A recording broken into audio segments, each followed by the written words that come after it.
The Cubs hosting the Washington Nationals on WGN. Hi again, everyone. I'm Len Casper. Welcome to the leadoff man. The Cubs need to pile up some wins. They're 9 games out in the division. Cardinals playing today. More on the standings here in a second, but a big win last night. Good to see the bats get it going. Let's check in on the highlights from Game 2. After Washington took Game 1 15-6, Jim Riggleman back here at Wrigley Field, the interim manager of the Nationals, and they struck first against right-hander Rich Harden. Bases loaded, nobody out in the first inning. He would only give up 1 run on a 1-out sac fly from Josh Willingham, and really Rich settled in after that. The Cubs in the 3rd inning took the lead. Milton Bradley's had a huge series, 4 for 4 Tuesday last night. The 2-run homer to make it 2-1 Cubs. Then in the 5th inning, Christian Guzman placing one into left center off Harden. That played at Will Nieves, tie game 2-2, but then Bradley with his second go-ahead RBI of the night on a fielder's choice. Zimmerman could not get the out at the plate, and the Cubs went on top 3-2. They would add on big time in the 8th inning. Coy Hill, one of his 3 hits on the night, knocking in 2. Mike Fontenot coming off the bench, a pinch hit RBI double. As Jorge Sosa continued to struggle, Derek Lee with a 2-run double into the left field corner.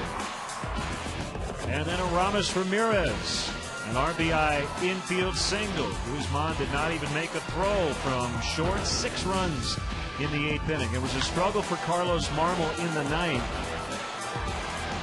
as they added a run on that play, a fielder's choice RBI by Nieves.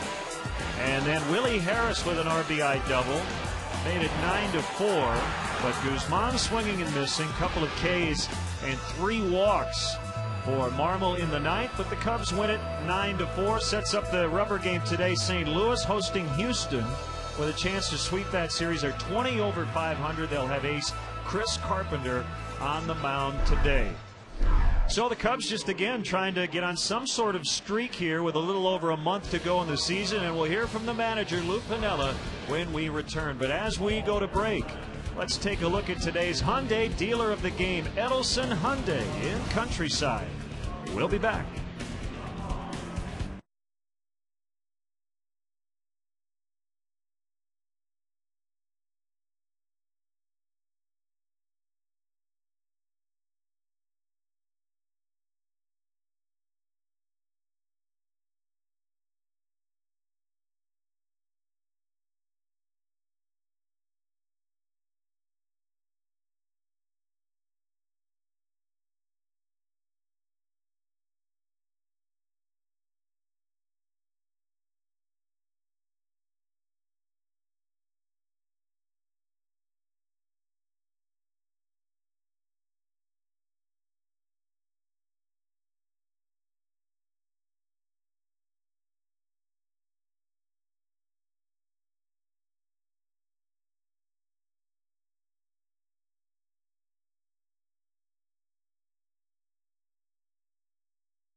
Ramos Ramirez with a 14-game hitting streak here at Wrigley Field.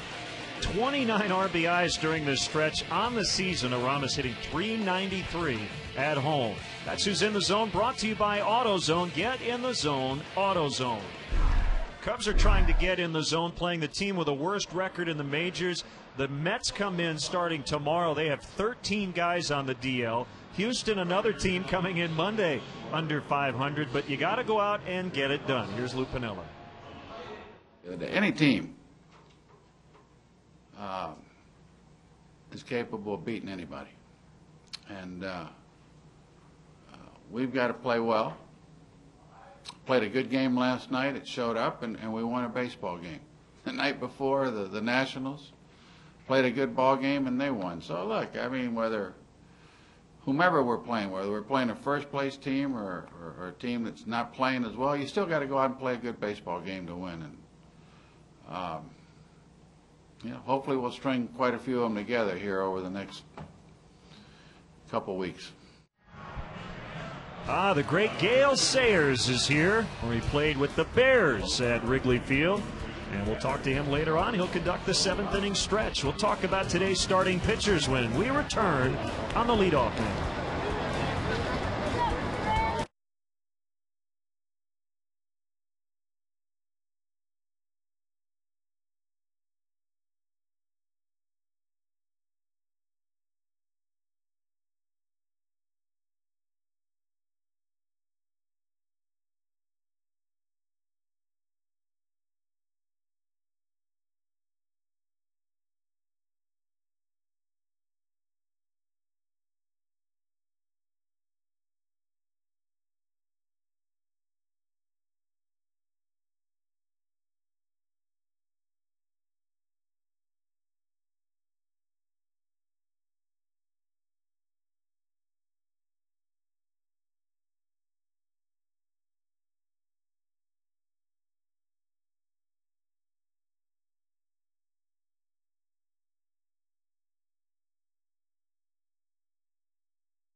The Hyundai Leadoff Man, brought to you in part by Walgreens, the pharmacy of the Chicago Cubs, and by your Chicago Hyundai dealers. Always a home run with America's best warranty, and now Hyundai Assurance.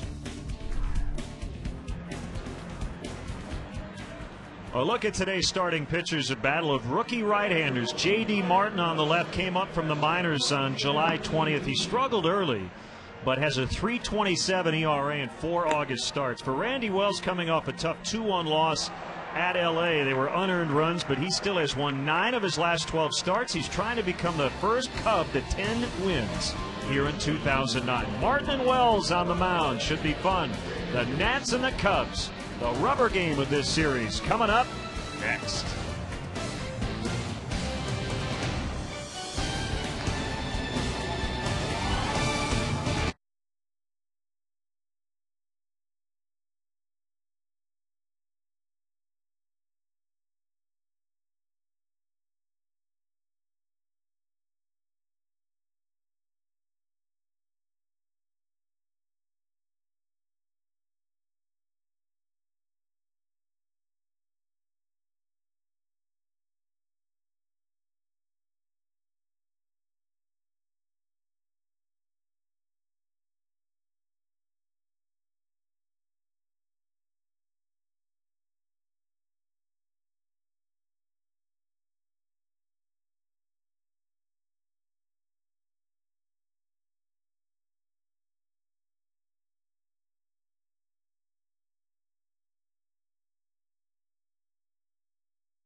become a daily ritual on game day as fans walk into the park. They try to locate the Bob Brenly brick paver out in front of the Wrigley Field marquee. We're set for Cubs baseball on WGN Sports. Overcast, the lights are on.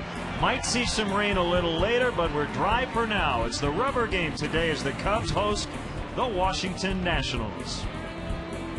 Hi again, everyone. Bob Brenly and Len Casper with you. The Cubs have split the first two in this series. They have scored 15 runs combined, and Milton Bradley's been right in the middle of it. It's good to see Milton get it going, especially from the left side of the plate. That's why he was brought in here to the Cubs, to provide some left-handed sock. 10 of his 11 home runs have come as a left-handed hitter, 26 of his 35 RBI as a lefty, and it's really good to see him heating up here at Wrigley. He's hitting for more power here lately, but I really think that switch to the 2 spot has taken a little pressure off him in terms of get on base, don't worry about driving in runs, which actually he's done a lot. Well, that's always been his forte throughout his career, his ability to draw base on balls, get on base ahead of the big guys in the middle. He's never been really considered a big-time power hitter, more of an on-base percentage guy. Randy Wells trying to win that Rookie of the Year. You know, he's not thinking about it. We talk about it almost every time out, and he's got a good shot. He has a really good shot. You see what he did against the Nationals last time he faced them back in the middle of July. Tough luck loser last time out against the Dodgers. Gave up 2 unearned runs. Unfortunately, lost the ball game 2-1. Right-hander J.D. Martin will go for the Nationals. Kind of a rough start, but he's been better lately. Yeah, he's a strike thrower throughout his minor league career. 5 strikeouts per every walk. Marginal stuff, but he's going to throw it over the plate. Let's go down to the field now. Our national anthem performed by Angel Taylor. Kindly remove your caps and join Angel Taylor as she honors the United States by performing our national anthem. Oh, say, can you see by the dawn's early light what so proudly we hailed at the twilight's last gleaming, whose broad stripes and bright stars through the perilous fight o'er the ramparts we were so gallantly streaming, and the rockets red glare, the bombs bursting in air gave proof through the night that our flag was still there. Oh, say does that star-spangled banner yet wave o'er the land of the free and the home of the brave. An outstanding rendition of our national anthem by Angel Taylor, getting us set for Cubs action from Wrigley Field. Next.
watching the Chicago Cubs on WGN TV, your official summer baseball station. Cubs baseball in sparkling high definition is sponsored by Comcast.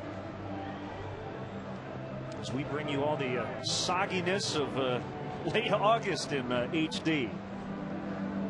You know what, though? All in all, we totally agree with that sign, by the way. We weren't sure if we were even going to get started on time, so far so good. Got the game in last night. Rained right at the end, but no delays. Well, you'd like to just get this one started before the rains come. Scattered showers throughout the afternoon. Hopefully once we do get underway, we'll have no delays. Certainly you do not want to waste a Randy Wells start. He's been throwing the ball so well this season. And if a guy ever deserved a break and maybe a rainbow on the horizon, it's Randy Wells. Umpires may be talking about dinner plans tonight as Randy Wells prepares for this outing. The Cardinals just starting at home against Houston. Brian Moeller and Chris Carpenter on the mound in that one. And right now the Cardinals with the largest lead in baseball, 9 games, as they go after their 5th consecutive win. The Cubs are 63-61, 3 games ahead of Houston for 2nd place in the division. They did pick up a game in the wild card, still 7.5 back of the Colorado Rockies. And the big problem for the Cubs in that race is there are 4 teams ahead of them: the Rockies, the Giants, the Marlins, and the Braves. Marlins are trailing the Cubs' next opponent, the New York Mets, in the 4th inning down in South Florida. Tim Redding on the mound for the Mets, and this weekend we won't see Johan Santana, we won't see John Maine, no Oliver Perez. Mish, Parnell, and Figueroa will start for the Mets. But again, the Cubs can't take anyone lightly.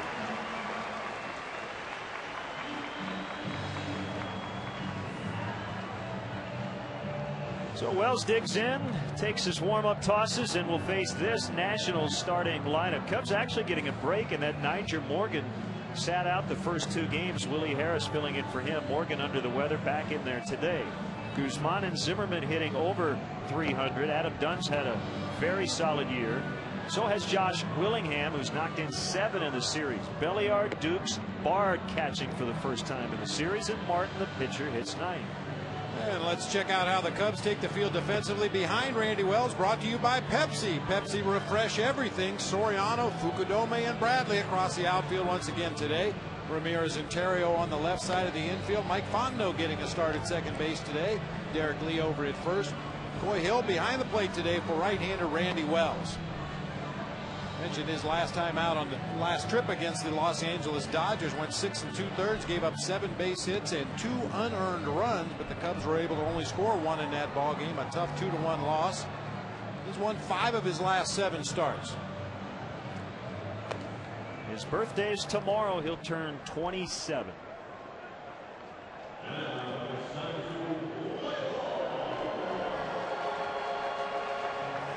The arbiters today, Bill Welke from Michigan. Went to Western Michigan University, and he'll work the plate. Lane, Randazzo, and Drake on the bases. Jerry Lane at second is the crew chief. Bill Welke, the first base umpire in the ball game last night when he called a no catch on Elijah Dukes out in right field. Dukes continued the argument, actually threw a baseball toward Bill Welke. I would advise Elijah Dukes to swing the bat today. We're underway. A fastball just missing on Morgan, who's been terrific with the Nationals. 307 overall, but since he was acquired from the Pirates, he has hit 351. 47th time he has led off the first inning with the Nationals. He has a .478 first inning on base percentage with Washington, and he's worked a 3-0 count. Also with the Nationals, 22 out of 29 in stolen base attempts overall in the season. 40 stolen bases for Niger Morgan. That's the first strike. 64 degrees. Comfortable if you have a light jacket on. The wind is out of the east, blowing in at 6 miles an hour. So Morgan is on and will probably be looking to run.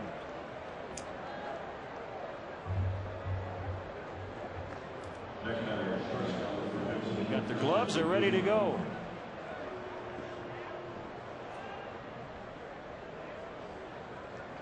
Plus, honestly, Bob, I think days like this, it's just a little warmer at field level than it is up top where we are. We feel the breeze when it is blowing in. I noticed that last night after the ball game. We were shivering up here in the booth throughout the evening, but it was actually very comfortable when we got down to field level. It's not about our comfort, it's about the fans and the players' comfort. Oh, we love our perch up top.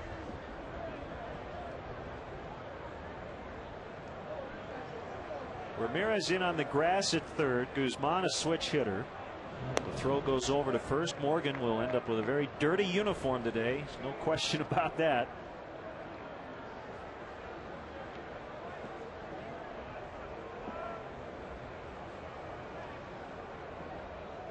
The Nationals are 13-11 here in August. They haven't had a winning month in a while. Including today, 5 games left in August. If they can win 2, it'll be their first winning month since September of '07 when they went 15-12. Jim Riggleman's done a nice job. They're 2 under with him at the helm, but they were 26-61 when he took over at the All-Star break. And since taking over, Jim Riggleman has really put an emphasis on doing what is right in any given situation, whether that means giving yourself up with a ground ball to the right side, throwing to the proper base, backing up bases. It's those little things we talk about all the time. Execute the fundamentals consistently well, and you give yourselves a better chance to win a ball game. Morgan runs, pitches a called strike, and Terrio apparently did not get Morgan in time.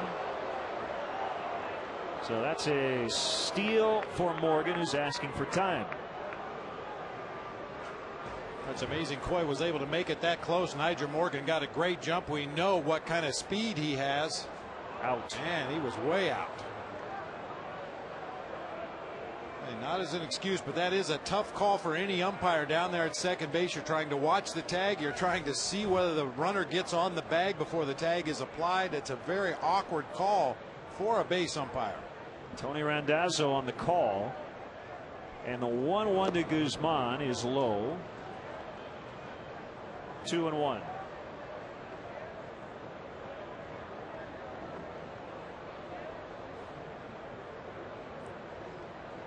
Boy, he'll back in there. He had 3 hits last night. He has simply, I wouldn't say won the job, but won a majority of the playing time here lately. His excellent defense, and he's also been hitting very well, as Giovanni Soto still just hasn't gotten in a groove since coming off the DL.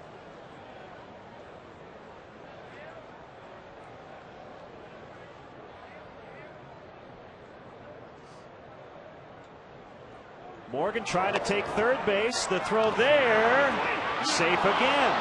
2 really close plays, but Morgan now at third with nobody out.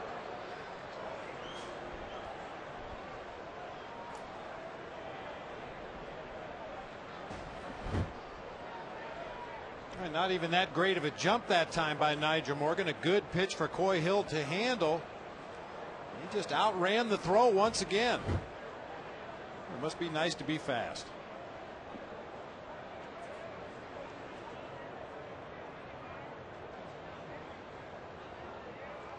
And the 3-1 to Guzman, base hit right field. So really Morgan didn't have to steal third as it works out. It'll be a double for Guzman.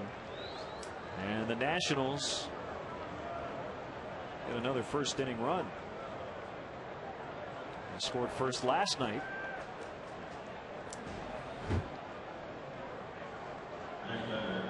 You talk about Christian Guzman last night. He's very quietly one of the best offensive shortstops in baseball. A lot of people don't realize how many hits he racks up every season, and this year no different, hitting .304 coming into play today. Well, the way Nigel Morgan's going today, he's going to pass Michael Bourne atop the stolen base chart. He started the day 6 behind him. He already has 2.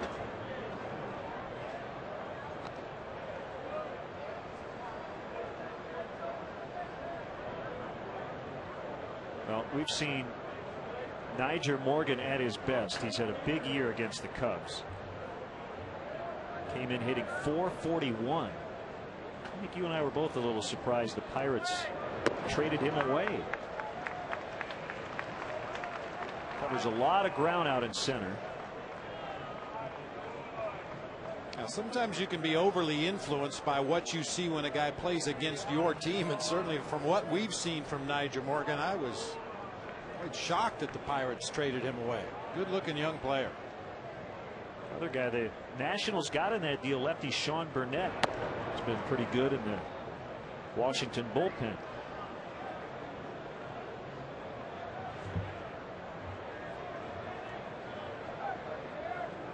2-1 to Ryan Zimmerman. Let's see, Lasting's Millage went the other way in that deal.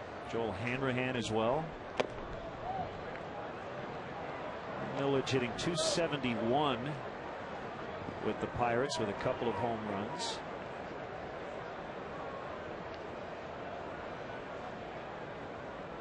Hanrahan's been pretty good as well. 23 relief appearances at .275. So maybe in the end that'll be a deal both teams will be happy with. That's drilled deep to left center, and it will go about the second row of the bleachers for Ryan Zimmerman, his 27th homer of the year. Still nobody out, and the top three in the Nationals order have all scored. Randy Wells had only given up 10 first inning runs all season before today. Screaming line drive into those bleachers in left center field. That pitch was down, and Zimmerman went down and golfed it just to the right of that door in left center field. We weren't sure if it had enough height to get out of here, but it certainly was hit hard enough.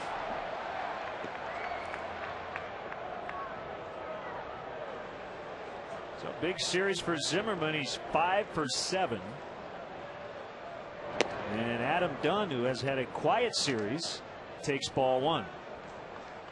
A walk, 2 steals, a double, and a home run to start it.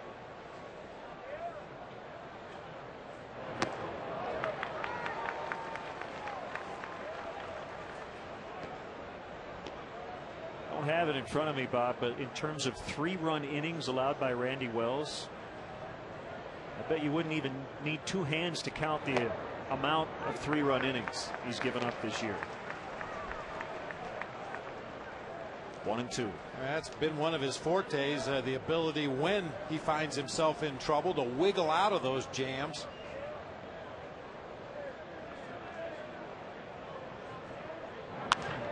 Dunn pops it foul out of play. In fact, this is his 20th start. Just a quick look at the stats. I only see 4 starts. I mean, the whole game that he was in there that he gave up more than 3 runs.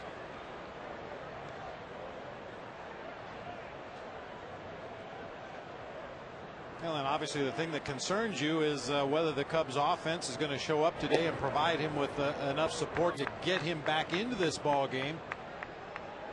You'd like to think if you could hold him at 3, limit the damage, and let your offense go to work, keep your team in the ball game. Well, they jumped on Rich Harden early last night. A single, a hit batter, and a walk, and all of a sudden bases loaded, no outs. Rich would keep the Nats to just 1 in that inning, and that was a big inning. He only gave up 1 more in 6 solid innings and got a no decision. 3-2 on Dunn. 5 years with at least 100 walks and 100 strikeouts, nearing that again. So a lot of 3-2 counts for Dunn.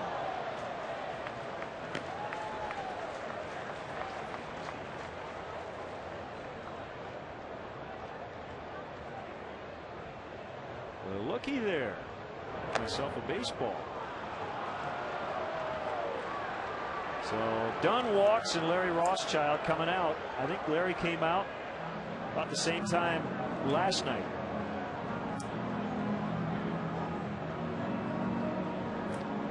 You got to give some credit to this Nationals offense, Len. We've talked about it throughout this 3-game series. They're a dangerous team offensively. A nice combination of speed and power. It hasn't been their year, mostly because their pitching has been horrific. That is absolutely right.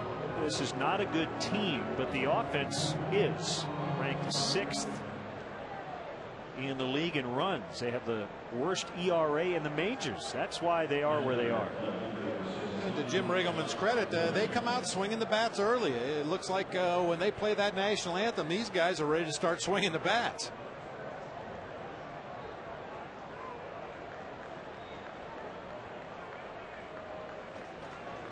The pitch to Josh Willingham misses ball 1. I've asked you this before, and I'll ask it again.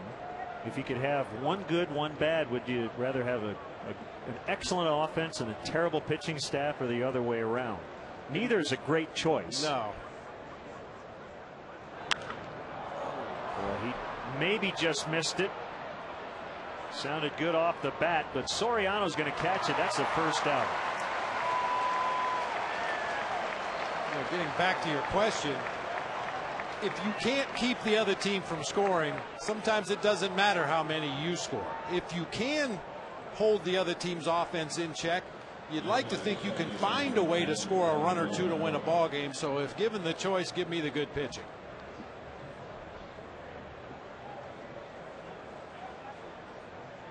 Well, the Cubs' strength this season has been the pitching, the starting pitching in particular, and an inconsistent offense.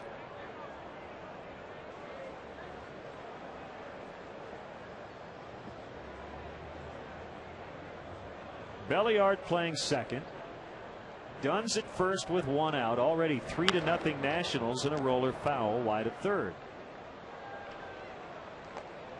Got to give another plug to our good friend Pat Listash, a third base coach of the Nationals and a future major league manager. Did a great job in the Cubs minor league system. This is his first year as a full-time coach at this level. And as much as Pat learned and accomplished as a minor league manager, I'm sure he would tell you he's learned a lot this year at the big league level. From a couple of different managers, Matty Acton, Jim Riggleman. Soriano coming over. He's going to make the catch. Waist high. Running on that bad left knee. Well, he looked okay. 2 down. This Sunday's Discount Tire Day at Wrigley Field. Don't miss the action as the Cubs battle the Mets at 1:20. 9 lucky fans with their ticket stubs will win a free set of tires, compliments of Discount Tire Company, America's largest tire store since 1950. I did get a memo regarding how that giveaway will be executed, and Bob Brenly will be there to help you carry your tires back to your car. You could just roll them down the ramps. Now we're assuming you'll get a certificate of some kind. Go pick up the tires later.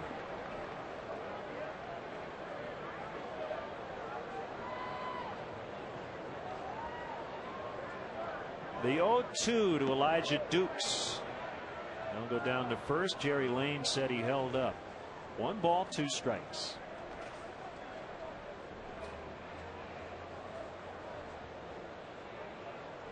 Kaz Matsui with an RBI double. So the Astros with a 1-0 lead in St. Louis.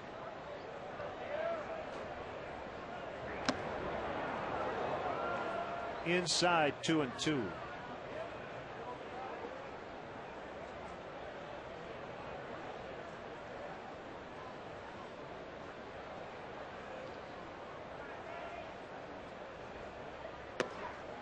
Boy, same spot, maybe a little closer to the plate, but still didn't catch it.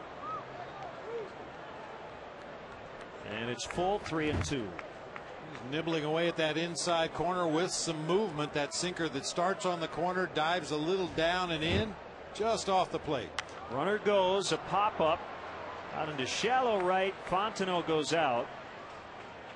And that's the inning. Randy Wells not real happy with himself after a tough first inning. The Nats get 3 and the Cubs are coming up.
Brought to you by Pepsi. Refresh everything. Terrio, Bradley, Lee at the top. Ramirez, Fukudome, Soriano in the middle. Fontenot, Hill, and Wells rounded out. We have a change for the Nationals. Yeah, it looks like Nigel Morgan is out of the ballgame. That's Willie Harris out there stretching in center field.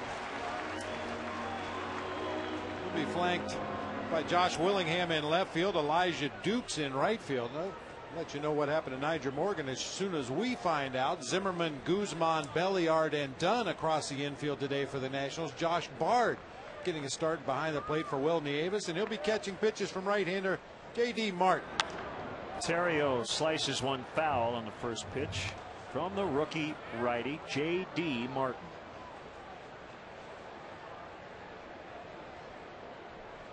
You see the high opponent's batting average.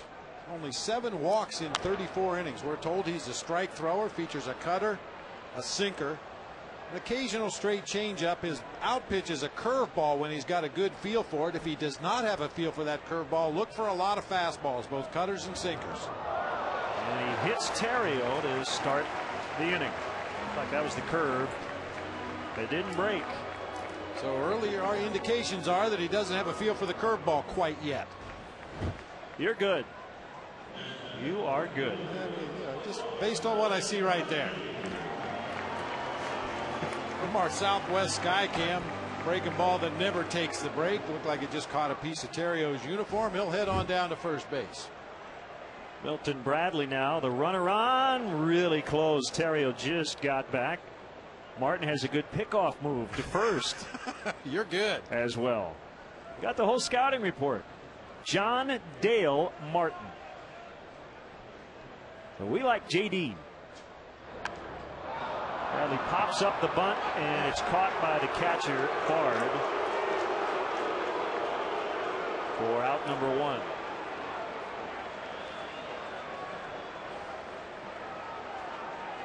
If that was on his own. I'd have to believe so. I mean, Lou Piniella doesn't like to bunt in a tie ball game in the 9th inning. Why would he have Milton Bradley bunting in the first inning, trailing by 3 runs? It makes no sense whatsoever.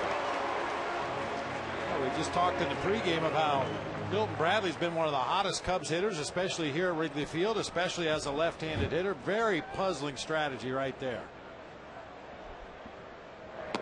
Derek Lee looks at a strike.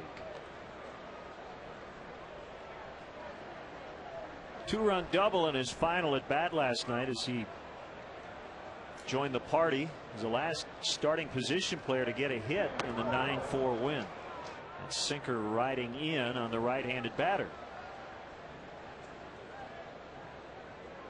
2 for 10 in the series.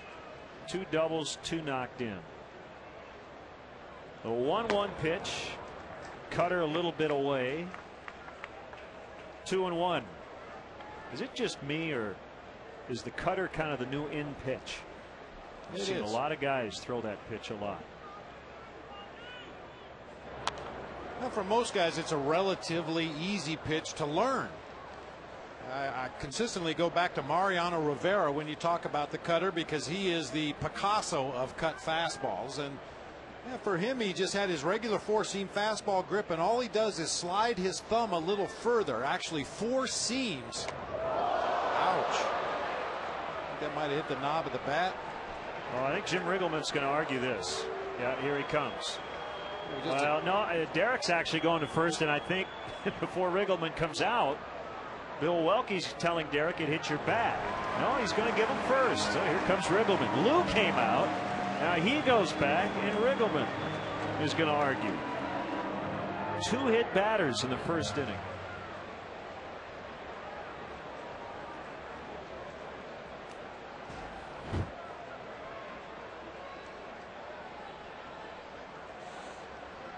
Might have caught a little bit of both. Yeah, I think it might have. I mean, Derek is one of those big power hitters. You see that bottom hand right down on the knob of the bat. I think it might have got a little of both. Now, if you're swinging at the ball and it hits you in the hand, hang with him. That's just a swinging strike. But that time, Derek clearly checked his swing, was trying to get out of the way of that fastball up and in. I don't know what the rule book would state in terms of, I mean, it clearly hit the knob of the bat. I mean, you saw the carom. If it had only hit Derek, he probably breaks a finger. But you gladly take it.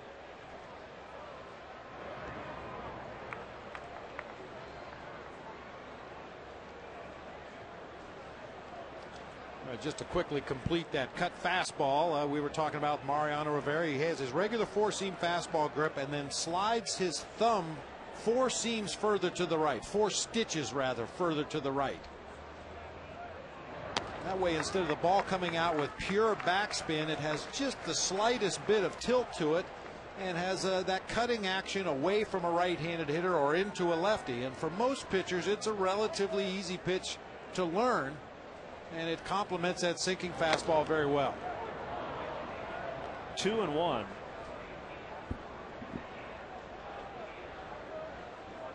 A jammed left hand. Is that what we're hearing? I think that's what they said. Niger Morgan. So in one of those stolen base attempts, or maybe a dive back into first. That's the risk you take when you go in head first. Duke's coming in, but he's not going to get there in time. And everybody advancing a base. They are loaded up with only 1 out. On a bloop hit by Ramirez.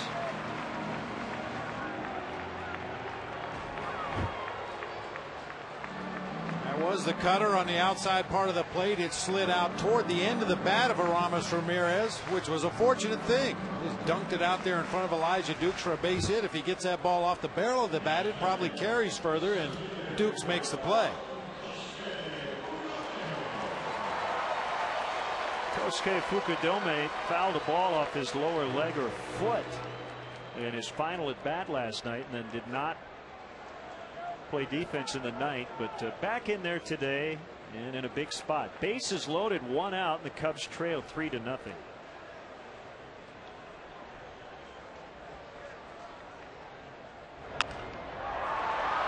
Down the line and out of play.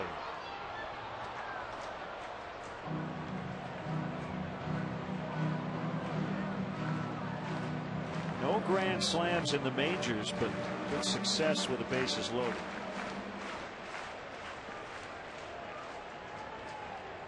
Birthday at the ballpark.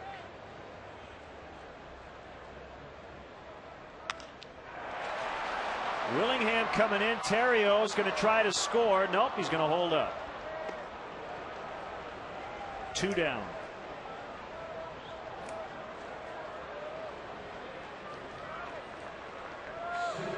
Fly ball just wasn't deep enough. Willingham had to come in a little bit to make the catch. Had some momentum going toward home plate. Ontario did the right thing. Go ahead and tag up and bluff down that line. Try to force a rushed throw from Josh Willingham, but unfortunately for the Cubs, he uncorked the throw right on the money to Josh Bard at home plate.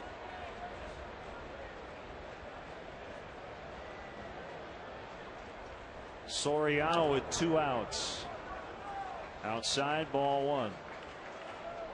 Alfonso missed 3 consecutive starts and was back in the lineup last night. Tuesday night was scratched with soreness in his left knee. And he flies to right. Duke circling, now coming in, still running hard, and makes a basket catch to end the inning. The Cubs leave him loaded. It's 3-0 Washington after 1.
3-0 Washington as we get into the second inning on an overcast and cool day here in the friendly confines. Josh Bart, switch hitting catcher, with his first and only start of the series. Wilmy Avis started games 1 and 2, and a base hit to right.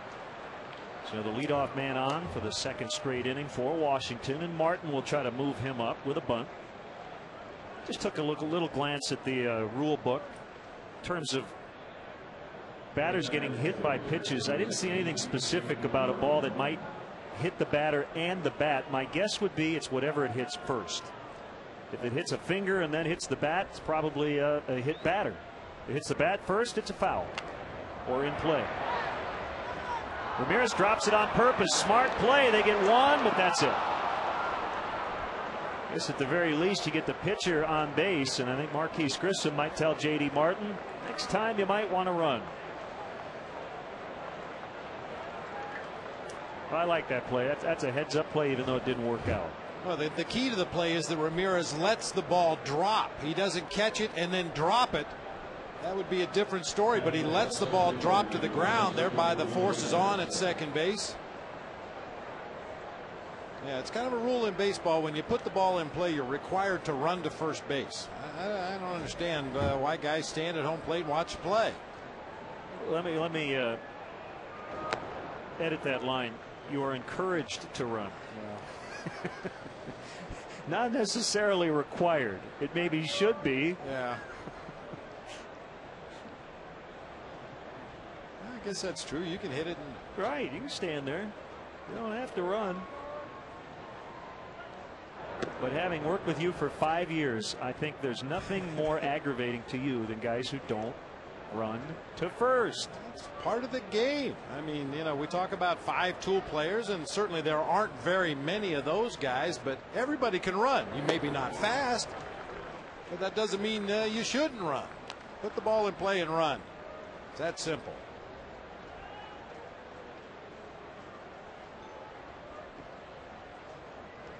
But a good exchange. I mean, not that Josh Bart is going to steal a lot of bases, but you'd much rather have the opposing pitcher running the bases. Hopefully take something out of his legs, keep him out there on his feet while the Nationals hit here in the top half of the second, and see if it takes something out of his stuff when he goes back out to the mound for the bottom of the second. Willie Harris with his first AB in for Morgan, who jammed his hand. Missed the first 2 games because he was under the weather. But he had an impact. He walked, stole 2 bases, and scored their first run.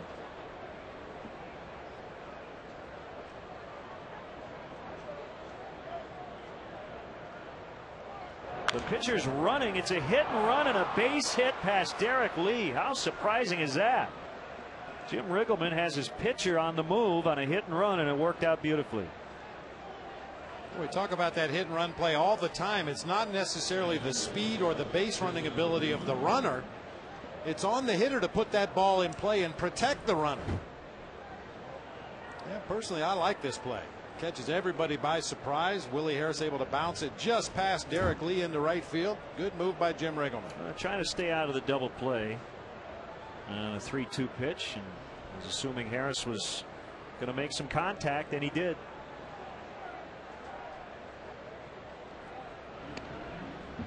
Harris capable of stealing a base as well over there at first. Probably not the same kind of speed as Nyjer Morgan, but he is 9 out of 11 on the season.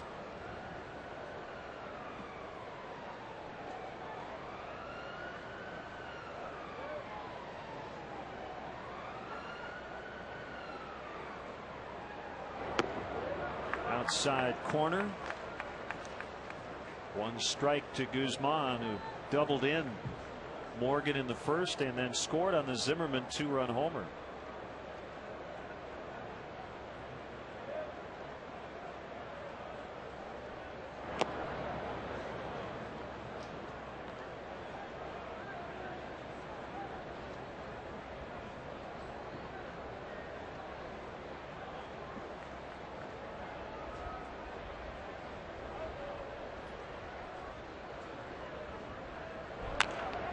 Bounced up the middle. Who's going to get it? Terrio, and he was able to stay on the bag, but not able to turn 2. And Guzman has 2 RBIs as Martin scores, and it's 4-0.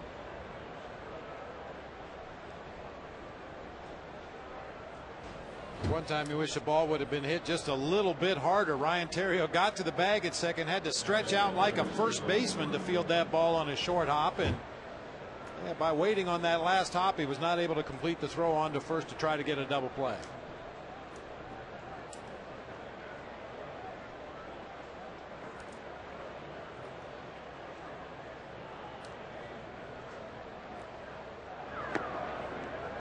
Called strike on a slider to Zimmerman.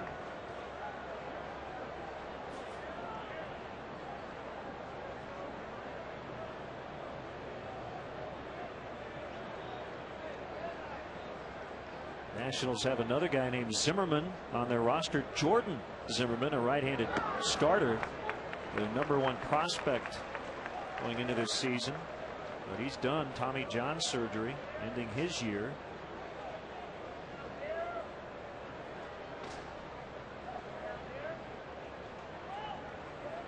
Don't believe they're related.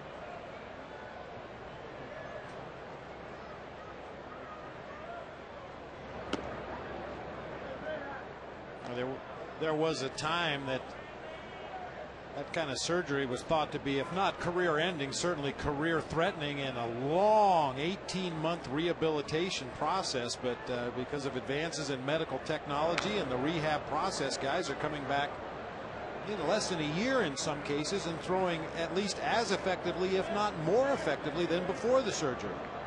So I'm sure the Nationals still have high hopes for Jordan Zimmerman at some point in the future.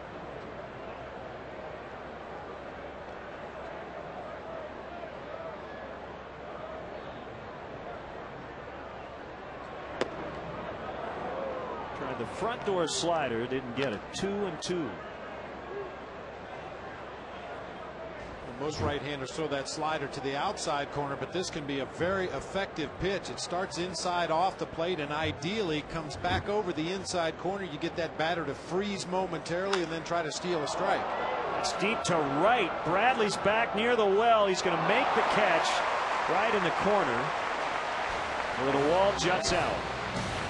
They add a run. It's now 4-0 Nationals after an inning and a half.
Celebrity Bat Kids Jory Zerth-Gorski from Lockport, Illinois. Dylan Kuhn from Carpenterville, Illinois. For more information on how you can be a Walgreens Celebrity Bat Kid, go to WGNradio.com. Walgreens, the pharmacy of the Chicago Cubs. Some work to do here offensively. Cubs are down 4-0. 0-2 the count on Mike Fontenot.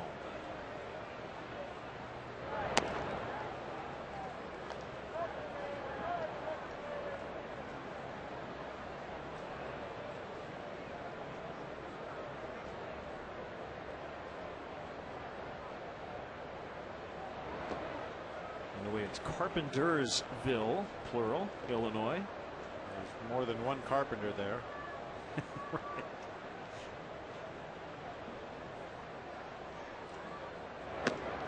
Called strike 3, got him on a fastball for Martin's first strikeout. As we mentioned, he's only made 7 starts at this level. Only 1 has been a quality start. And over his last 3, he has a 2.55 ERA. 26 years old and strike to Coy Hill.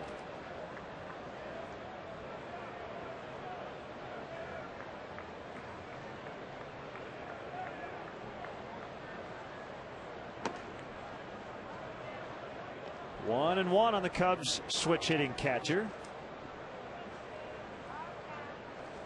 Martin had Tommy John surgery in 2005. Originally taken by Cleveland in the 01 draft. He was a sandwich pick.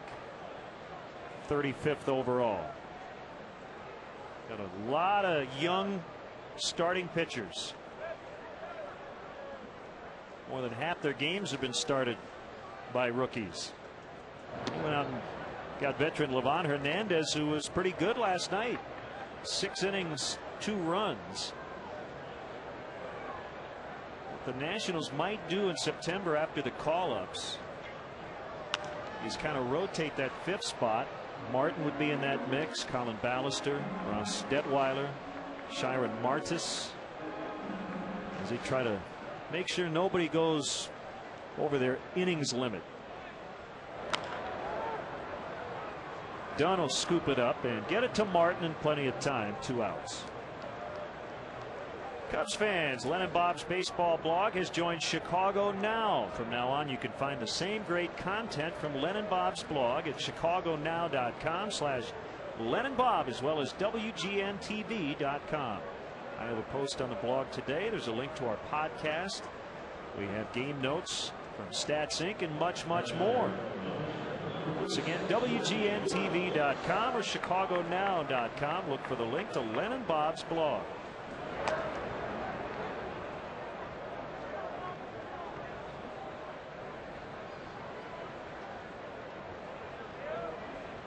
Randy Wells trying to keep the inning alive for the top of the order.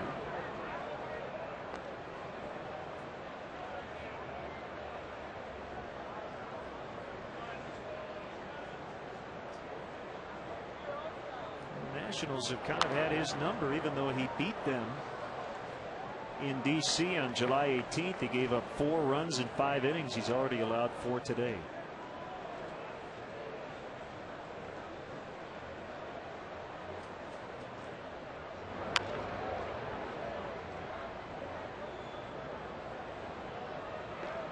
Jimmy T. Jim Tian is down in the home dugout. He just said hi to Sammy Sosa. He's got it down. Called strike 3. 2 strikeouts in the inning for Martin. It's 4-zip Nationals.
Hey, Cub fans, don't forget to visit the WGN Sports Game Zone at WGNTV.com. Brought to you by The Great Escape for up-to-the-minute stats and information designed to give you everything you need to know during the game.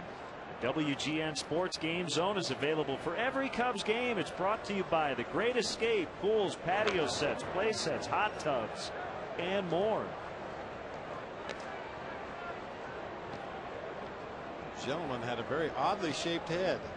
Yes, I would love to see him try to put a football helmet with the strap on over that beard. Bounded foul, 2 strikes to Adam Dunn.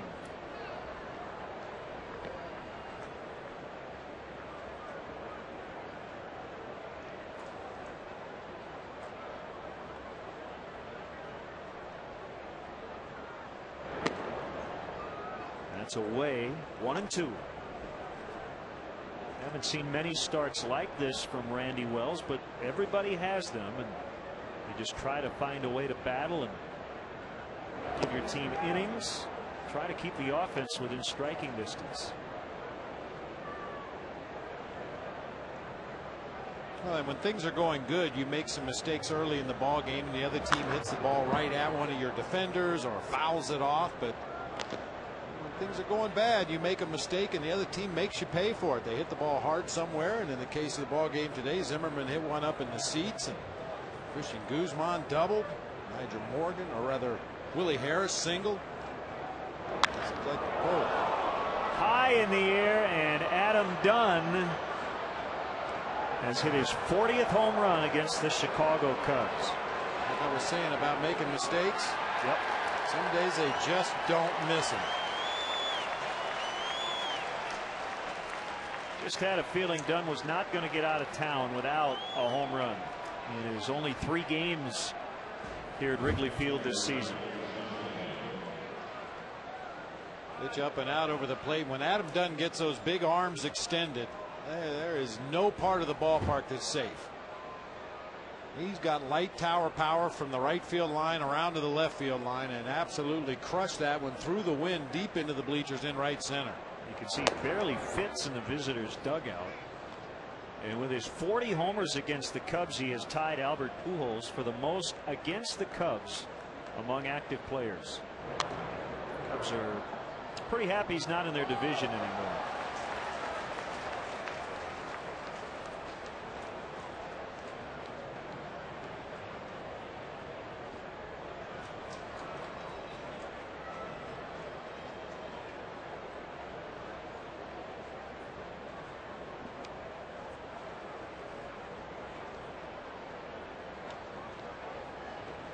A 1-1 count on Willingham.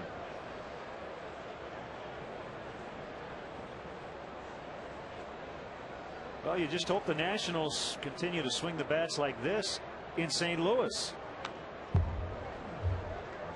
They have scored 24 runs already in this series.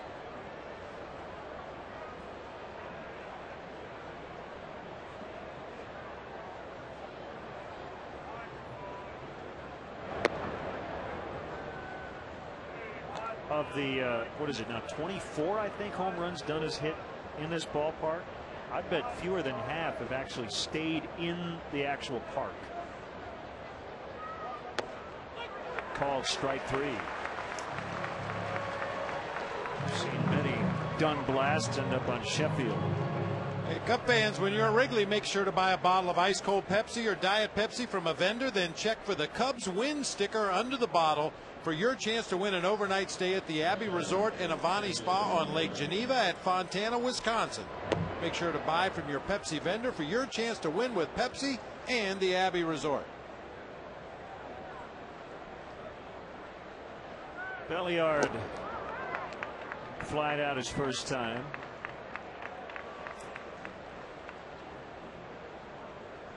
Yeah, I would tend to agree with you, Len. I think Adam Dunn, in the 5 years that we've been here together, I think he's hit more balls out onto Sheffield Avenue than any other left-handed hitter in the National League.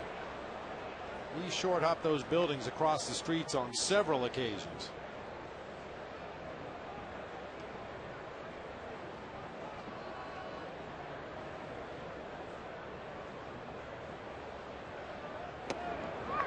Familiard strikes out. Good riding fastball. It was almost unhittable. Back-to-back Ks, the first 2 on the afternoon for Randy Wells. That's a tough pitch to hit.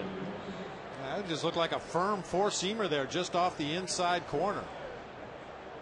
Didn't have that usual sinking tailing action that we see from most Randy Wells fastballs. That one was fairly straight. Dukes goes after the first pitch. And Derek Lee will put it away to end the inning. They've scored in every inning, done with a leadoff homer. It's now 5-0 Nationals.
Hey guys, my first game, give a kid a ball. Well, we're having a ball with the Illinois Lottery. Yeah, and the balls are all down on the field. We don't have a stash of baseballs up here in the booth. If we did, we'd love to give you one. Maybe if we catch a foul ball today, we'll see to it that that youngster gets a ball. So beat it, kid. Beat No, it. We're kidding. That's today's Have a Ball, thanks to the Illinois Lottery. That was a little harsh. I was kidding. That's funny because, a lot of times, especially when you go on the road, kids or occasionally adults will come down to the bullpen. Hey, can I have a baseball? Can I have a baseball? And we always tell them the home side's giving out the balls today. What is today? Today's Friday, Thursday? Oh, yeah. The home team's giving the balls away today. Oh, what a catch by Martin on that screamer by Ryan Terrio.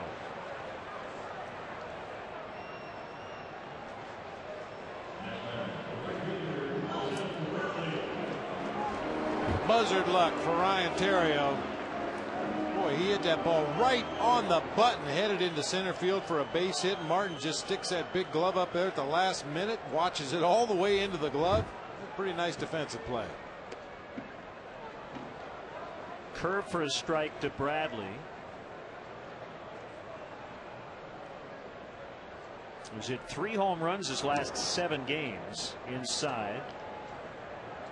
That strike curveball to Milton Bradley to start the sequence. Only the second time he's thrown that curveball for a strike in this game. The other one was to strike out Mike Fontenot. 1 hopper to Dunn. 2 outs. 7 straight. Retired by J.D. Martin. Here comes Derek Lee.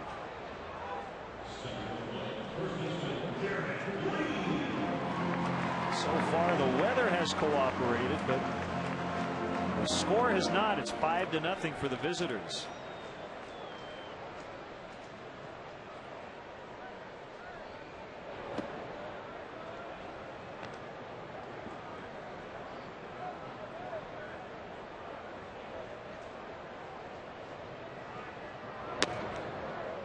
caught the outside corner. Martin now working with a pretty brisk pace. Some more kids who want a ball today. I think a bunch of them got him last night, as the Cubs had a lot of foul balls against Livan Hernandez. If I remember the stat correctly, 13 foul balls in the first 40 pitches of the ball game last night for Livan Hernandez. Cutter's strike. Derek not so sure. 2-2. It was typical Livan Hernandez last night. Nibble, nibble, nibble, changing speeds. He's trying to get hitters to chase pitches just out of the strike zone. Very tantalizing, but just couldn't do much with them. Bob, let me ask you about a guy like Martin. The last two pitches, cutter and then a sinker, both similar speeds. Is it really tough to pick up which pitch it is? Ball 4. Well, there's not a lot of difference in the rotation. That's the thing that makes the cutter such an effective pitch. Out of a pitcher's hand, it looks like a fastball, but it has just enough movement to take it off the barrel of the bat out toward the end of the bat and cause you to put it into play weakly. And that pitch also should make that sinker effective, because you think you might be getting a cutter, and instead it rides in on a righty. A chance for Ramirez, who's 1 for 1. He has 5 hits in the series. As we mentioned on the leadoff man, hitting almost 400 at home.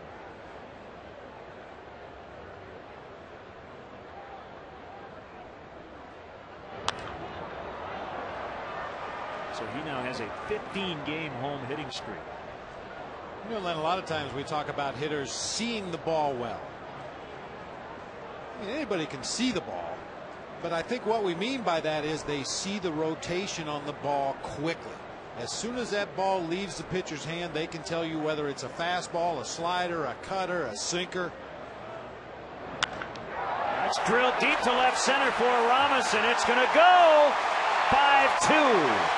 A 2-run homer, his 11th of the year. That comes after the walk to Lee to keep the inning alive.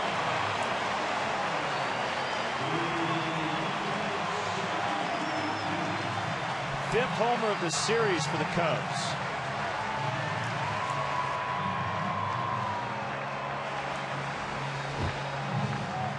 Some signs of life for the Cubs offensively. Aramis Ramirez gets a pitch down and out over the plate right where he likes it. Our Southwest Airlines, how far did it fly? 373 feet, about 5 rows up in the bleachers in left center.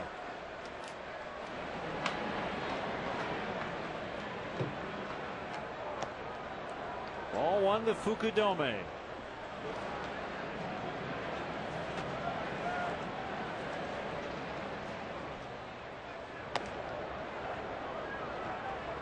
For Ramos, it's his 184th homer as a Cub. And he's now 6 away from tying Hack Wilson for 9th on the all-time team home run list.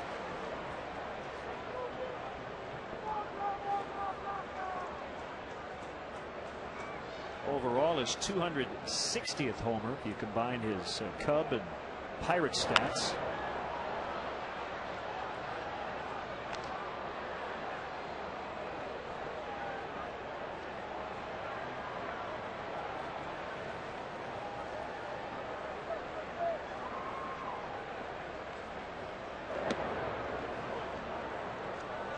Count even at 2 apiece. Matt Holliday with a home run for St. Louis. It's 2-1 Houston. The homer was in the 2nd. The game is now in the 5th.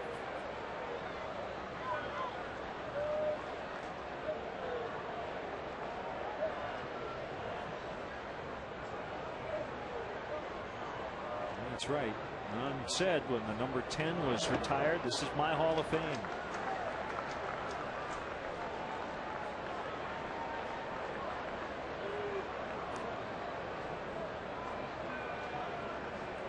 He deserves to be in Cooperstown as well. Smack foul. Dodgers with 2 in the 1st. Vicente Padilla is making his Dodger debut. getting a couple of early runs at Colorado. Dodgers won last night, so they now have a 3-game lead in the West.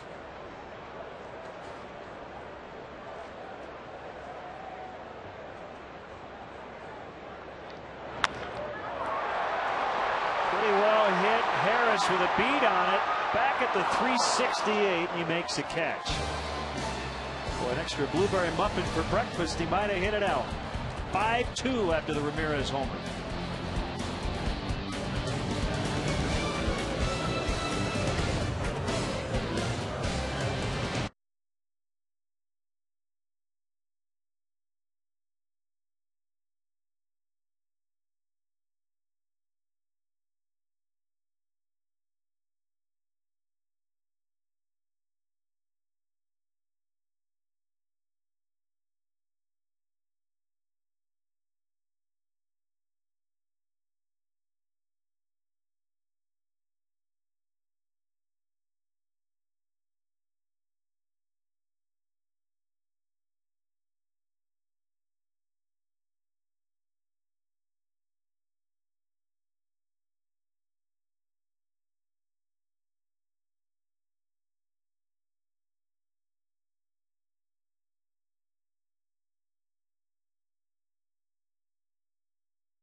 See if Randy Wells can finally get in a rhythm. He's given up at least one in each of the first 3. A little help offensively as Ramirez hit a 2-run homer.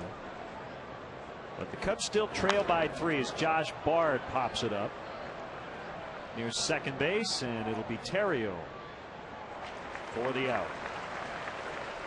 Follow your team on your iPhone and iPod Touch with MLB.com at Bat 2009. Featuring play-by-play video highlights and live audio broadcasts. Visit Cubs.com on your iPhone or iPod Touch to purchase. Now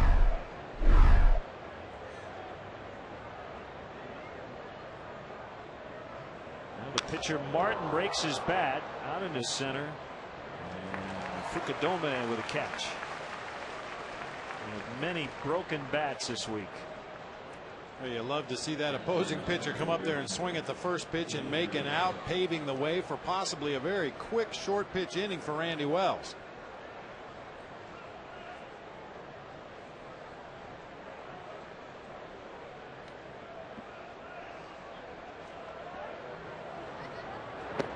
Ball 1 to Harris.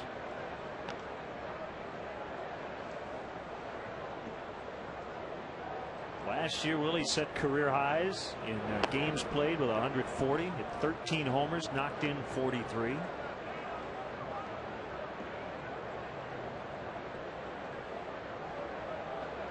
He's 6 for his last 15 this season.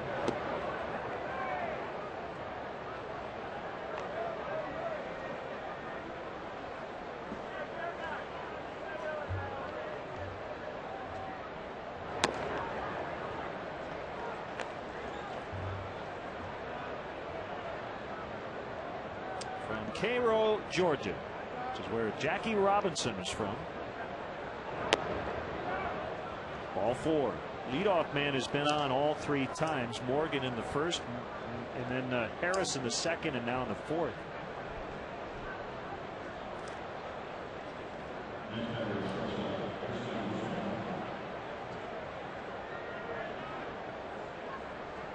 Guzman with a couple of RBIs.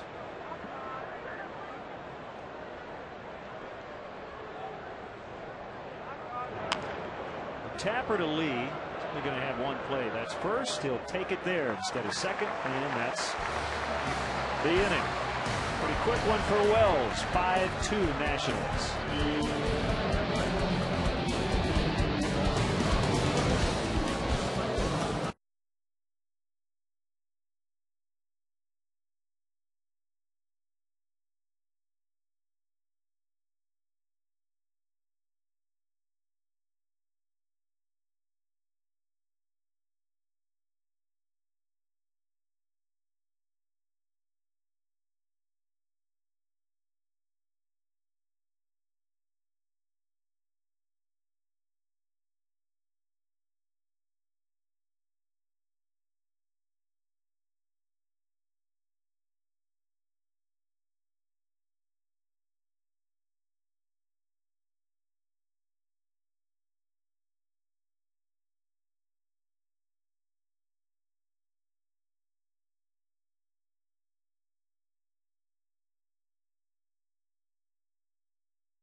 All right.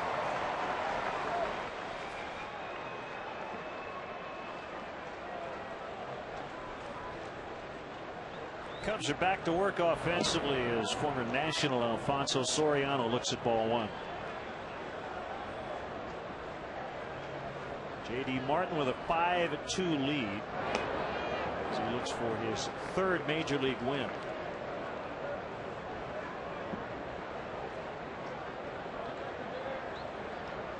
Martin was born in Ridgecrest, California.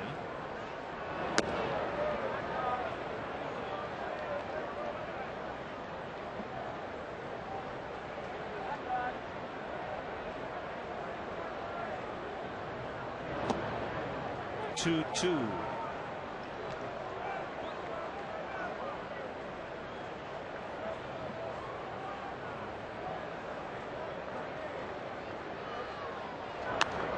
Hot foul. Milwaukee with 4 in the first, including 3 on a Prince Fielder home run, his 35th. As Milwaukee leads Cincinnati 4-1 in the 5th inning. Dave Bush and Justin Lear on the mound.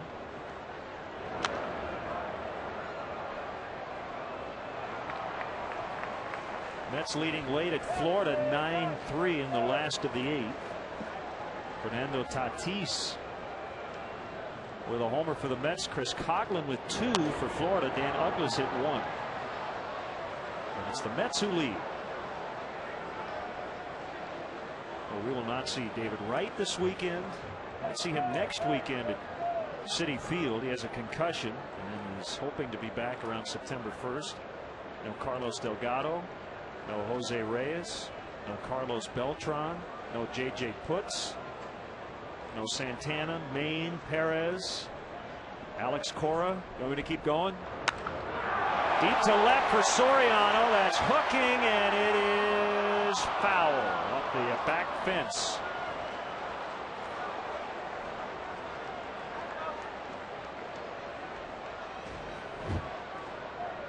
Just a little bit too far out in front that time. Good solid contact off the barrel of the bat, but combined with that wind blowing from right to left field, it just hooked to the wrong side of the pole.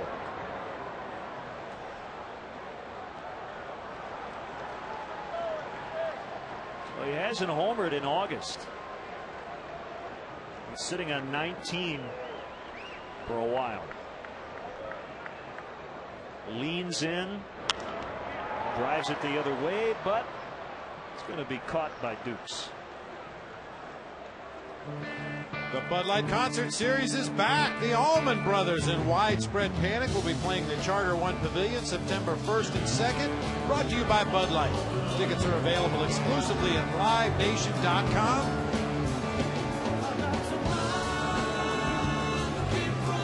That's the Allman Brothers in Widespread Panic September 1st and 2nd. Brought to you by Bud Light. Bud Light, the difference is drinkability. We also want to encourage all those fans who don't have facial hair. You're invited too. Sure.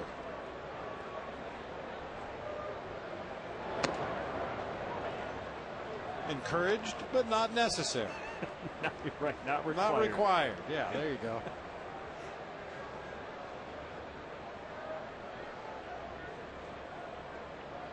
Two-0 pitch.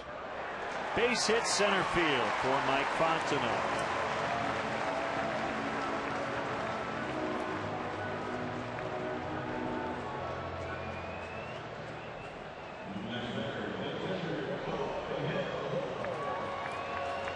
McCoy Hill.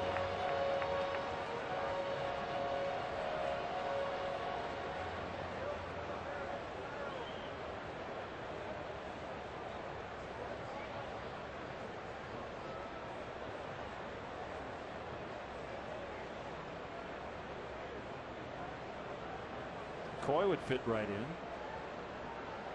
Full beard.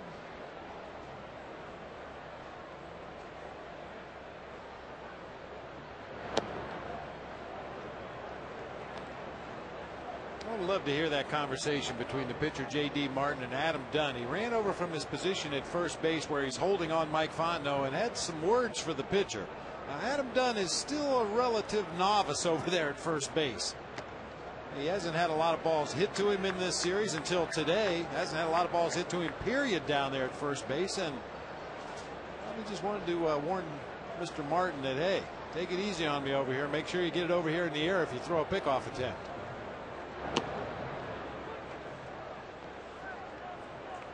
Two and one. Dunn is at first because Nick Johnson got traded the end of July to the Florida Marlins.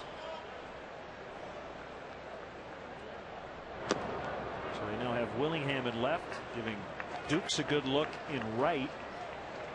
Morgan, and in this series Harrison center. 3-1 on Hill with Wells on deck.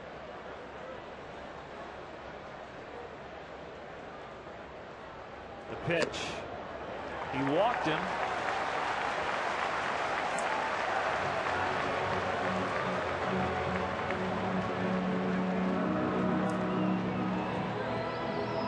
Steve McCaddy, the pitching coach, is going to walk out to the mound while Mike Quaddy talks with Randy Wells.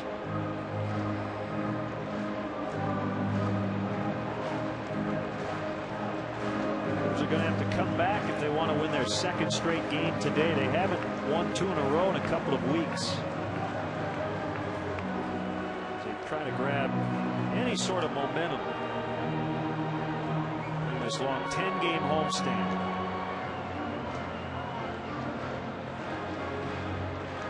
Some concern from the Nationals pitching coach Steve McCaddy. I mentioned the fact that J.D. Martin had been a strike thrower throughout his minor league career, and so far this year in the big leagues. He did have one start where he gave up 4 base on balls against the Florida Marlins, but never walked more than 1 in any appearance other than that, and 2 here in the ball game today.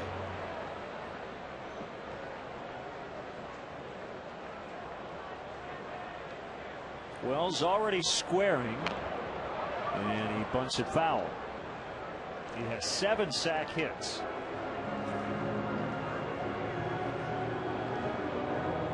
And that leads the staff.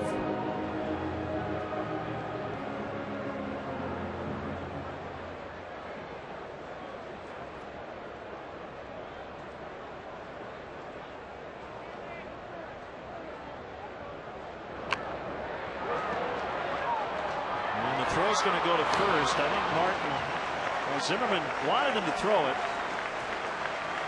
Martin thought about it too much, and at that point it was too late. to get Fontenot. So a successful sack bunt for Wells, his 8th of the year. It's possible that Martin just didn't have a good grip on the baseball from our Southwest Sky Cam. He's got plenty of time right there. Maybe just didn't have a handle on the ball, didn't want to risk a bad throw to third base, so regathered himself, got a good grip on the baseball, and threw to first for the out.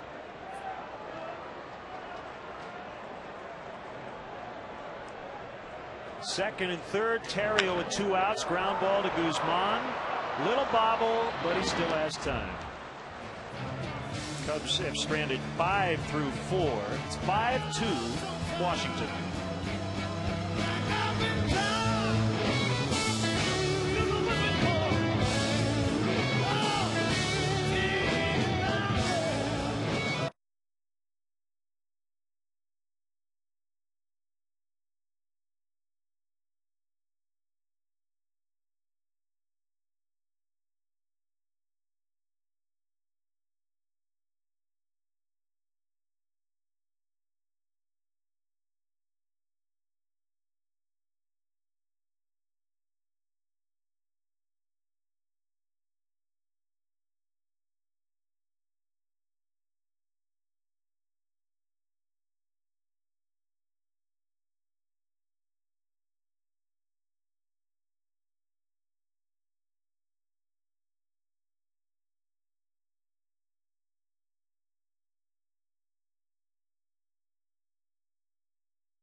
Fifth inning, 5-2 Nationals.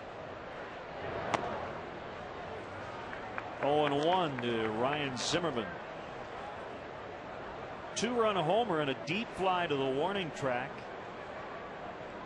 So he's been seeing the ball well today against the Cubs rookie righty. Down the middle. 0-2.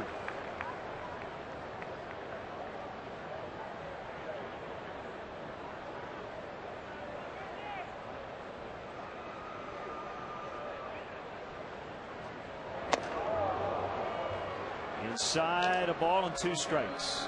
The guy seeing the ball well, leaning out over the plate. Keep him honest. Absolutely, and that's the way to do it. A good fastball off the plate inside, belt high, push him out of that batter's box, make him move his feet, get him uncomfortable. And that's what you call doubling up right there. A lot of pitchers have a tendency to come inside on one pitch and then very predictably go away with the next pitch. And one way to avoid a hitter leaning out there for the second one is to double up, come right back inside again with a good fastball.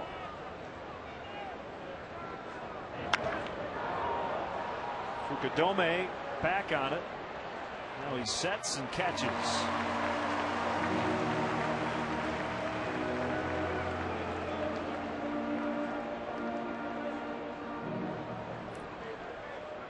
Tyler Knisley from Subway throwing out the ceremonial first pitch today. And it is time for the 5th inning, brought to you by Subway.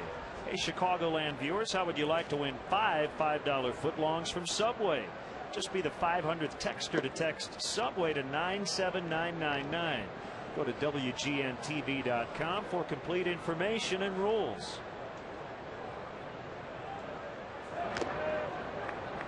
Done with a towering home run in the third, his 34th of the year. He went into today's game 1 for 8 with 5 strikeouts in the series.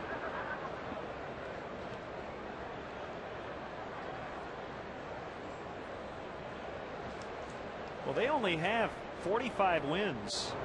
Dunn has had the game-winning RBI in a third of those wins, 15 of them on the year.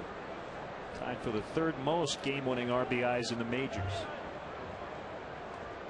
He strikes out. 2 down. Well, this day pretty much sums up Adam Dunn's career. A walk, a home run, and a strikeout. Yeah, that's the 3 true outcomes. Those events when all you need really is a pitcher, catcher, and batter. Maybe a fan to go retrieve the ball. Boy, is not going to even touch it. Tried to kick it fair. That's not going to work.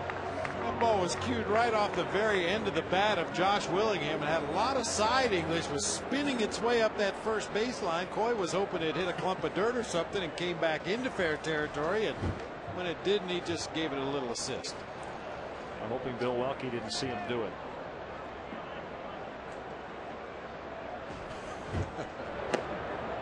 Looks like you on the green. Nothing wrong with that. Hey, did you see that bird over there, Len? Oh, it went in. It's a shoe iron, that's called.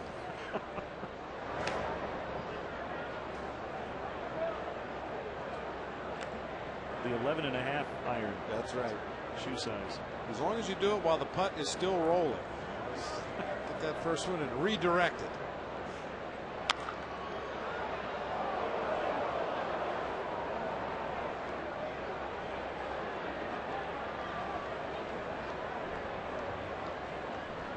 Two on Willingham.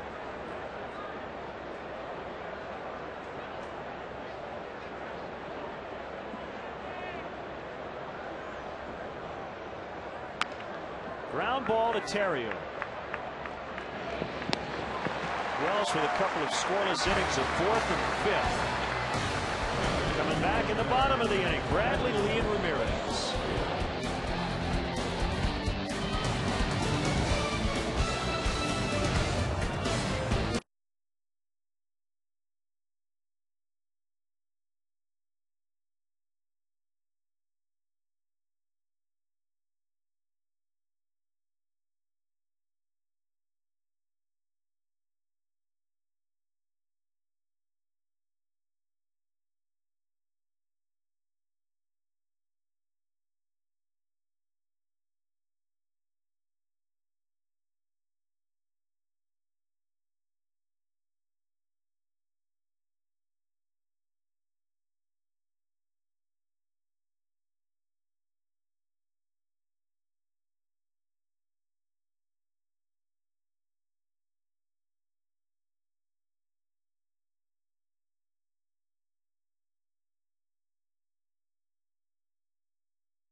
Let's check out who's moving forward with Toyota.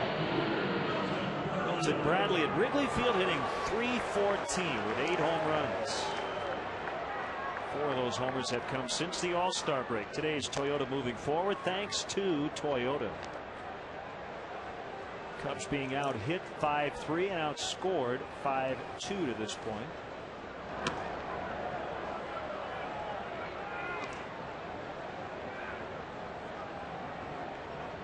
Bradley was drafted by this franchise. They were the Montreal Expos at the time, and he went in the 2nd round in 1996 out of Long Beach, California. Fly ball left field. Willingham on the move. one away.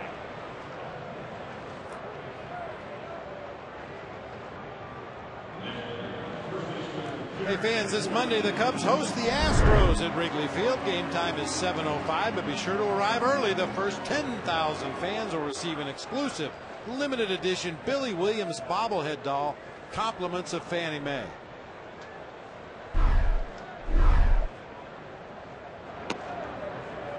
Cutter strike to lead. The Cubs today, before the ball game, honored the reigning Wheelchair World Series champions. The Wheelchair Cubs, sponsored by the Rehab Institute of Chicago. The RIC Cubs last year beat the Wheelchair Boston Red Sox. The 8th annual Major League Wheelchair Softball Tournament at Shea Stadium. And they'll defend their title at Citi Field in late September. So we wish them the best of luck. Absolutely.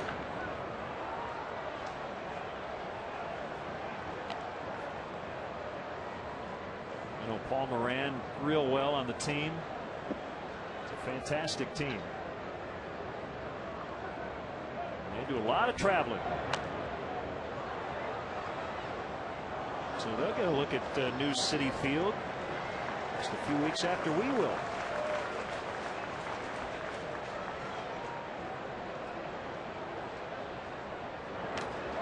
Good cut by Derek.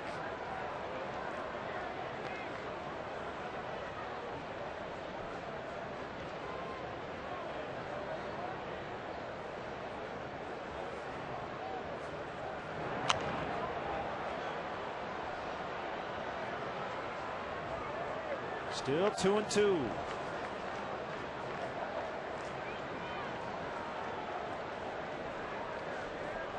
Cardinals are leading. 2-run single by Ryan Ludwig in the 6th. 3-2 over Houston. So Chris Carpenter has a shot at another win. I'm not asking you for the specific record, but I know you saw a stat when Pinheiro, Wainwright, and Carpenter have started lately. They never lose. Yeah, over their last 31 combined starts, I think the team was 28-3. That's going to go for Derek Lee, and it's 5-3 now. Cubs using the long ball to get back into this game. His 25th. That at bat got extended, and then Derek got extension. There was a foul ball earlier in that sequence, Len, when Derek fouled it straight back, right over the head of Josh Bard and the home plate umpire Bill Welke, and you could see he was right on it. He wasn't fooled by anything in that at bat. When he tried to go back to that same fastball that Derek fouled back earlier, he crushed it this time. Our Southwest, how far did it fly? 381 feet.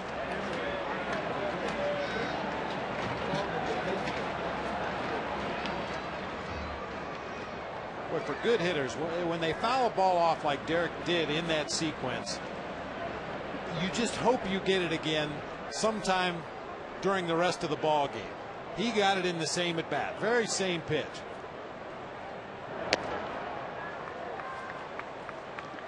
Two-1 to Ramirez, who had a 2-run shot his last time up.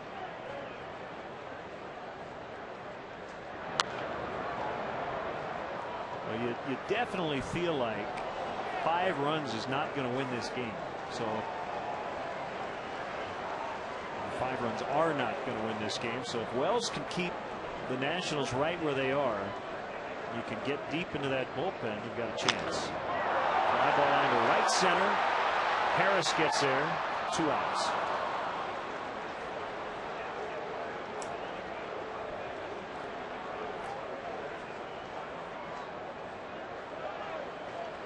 The 6th 25 homer campaign for Derek Lee.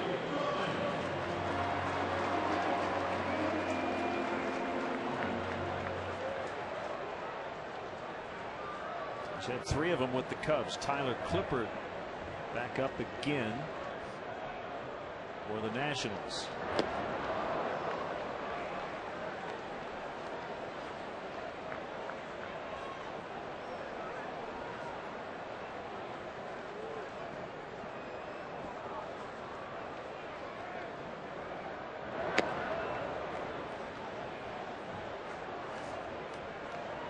Somebody else is out there swimming.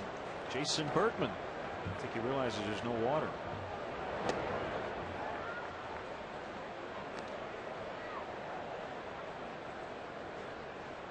Getting that arm loose.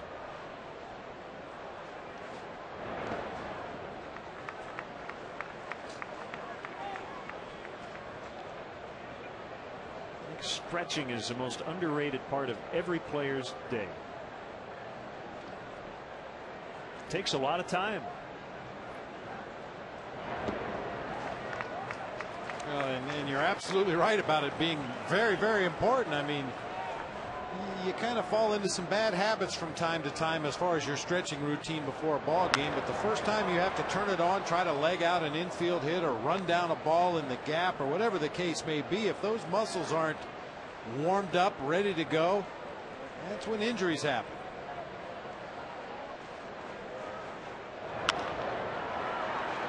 Willingham in left center retires Fukudome, who's flied out all 3 times. Lee with a 1-out homer. The Cubs inching their way back in it, only down 2 now after 5.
(5-3) Washington. They get all their runs early.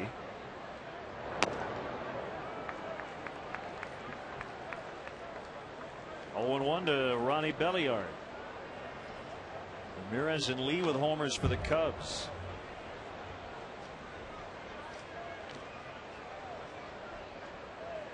Belliard, an all-star in 2004. Was born in the Bronx, New York. Grew up in Miami. A cousin of former big leaguer Rafael Belliard. Swing and a miss. Strike 3.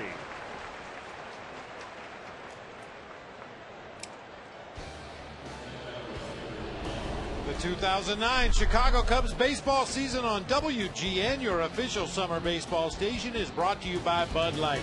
The difference is drinkability.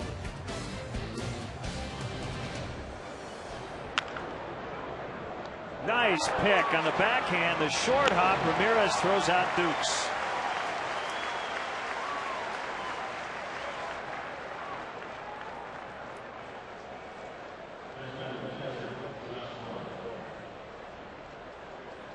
Well, it's been just 2 different games for Randy Wells. Getting help from his third baseman on that play, but it's a very aggressive swinging early in the count by the Nationals, who put a lot of balls in play here lately. And for outs.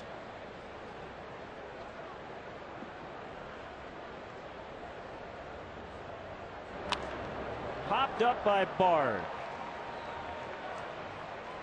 In my unofficial count, that was a 5-pitch inning. 1-2-3 for the Nationals. Soriano leads off the bottom of the 6th.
Here's today's Honda Accord game summary. Visit your Honda dealer. Test drive a 2009 Honda Accord.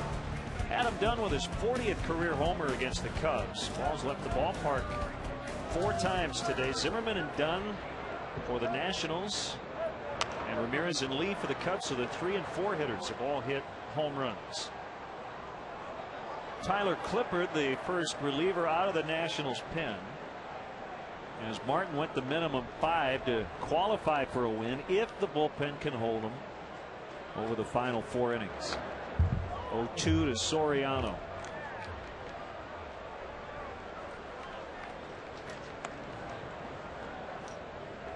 Sean Marshall is up, as a pitcher spot is due up 4th in this inning.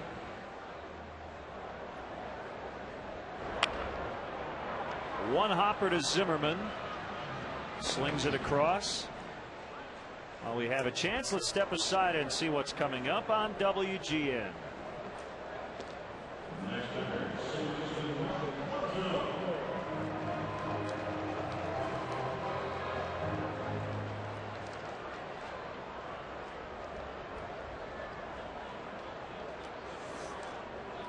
Mike Fontenot's 1 out of 2. In there for Jeff Baker.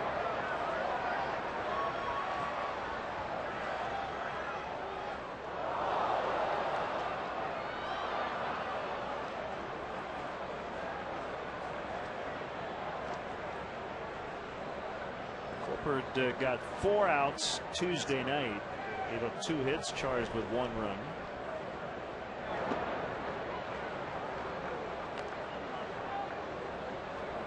One of the hits was a Milton Bradley homer.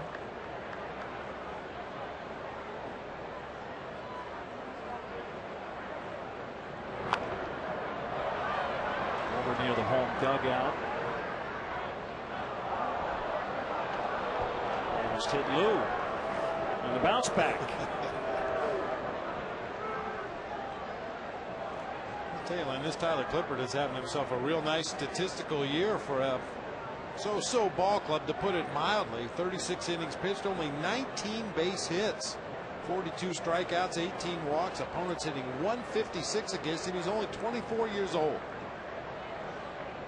He punches out Fontenot.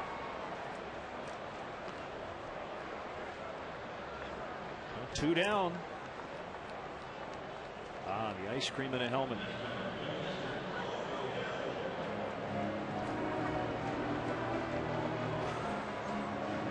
come up for air there for a minute.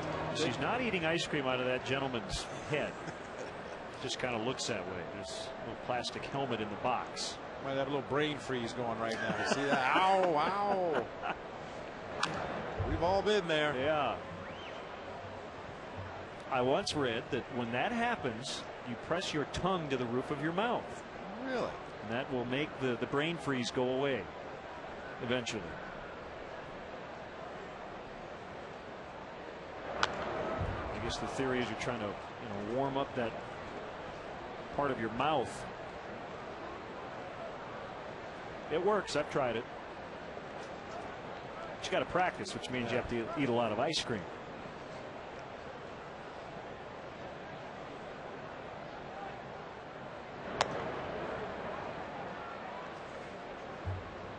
Wells is on deck, but if Hill gets on, say there's about a 0% chance Randy's going to take the at bat because he would represent the tying run.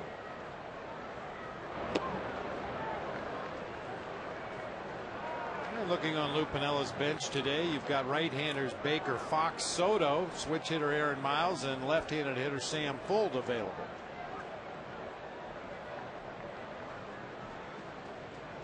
They've all got a bat. Yep. Skip, I'm ready. Swing and a miss. So Clippard goes 1, 2, 3 in the 6. All is not lost, though. We give you a nice tip on brain freeze. 5-3.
Chosen by our stage manager, Paula Ostrow, the Lady Gaga with Just Dance.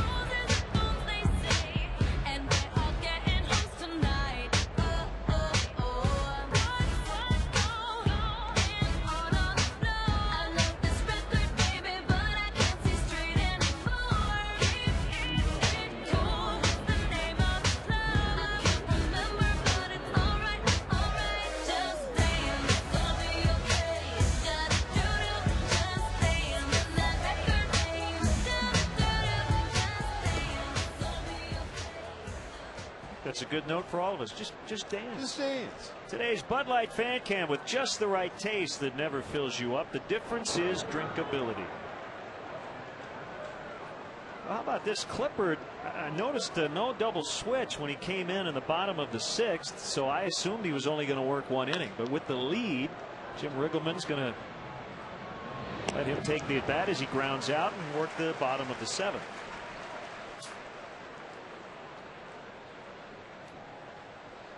Getting ready for school.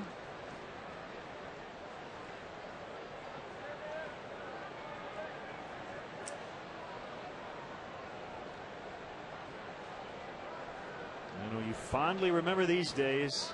Back to school. It always seemed like that was when you had the best weather of your summer vacation was that last few days before going back to school. Not so much the case here in Chicago this year, but that's what I remember from my childhood. The weather was always great. Good day to be playing outside. And I would tend to daydream just a tad looking out the classroom windows.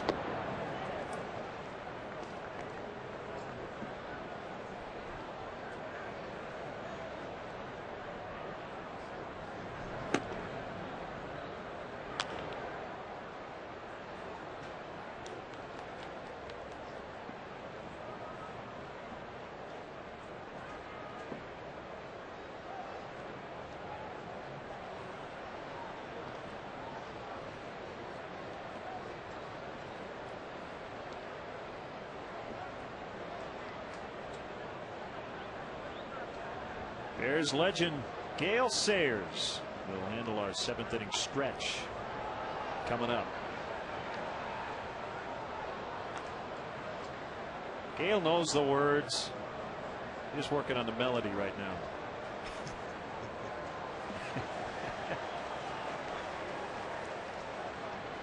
Well, he's in great shape. Oh, yeah. Unbelievable.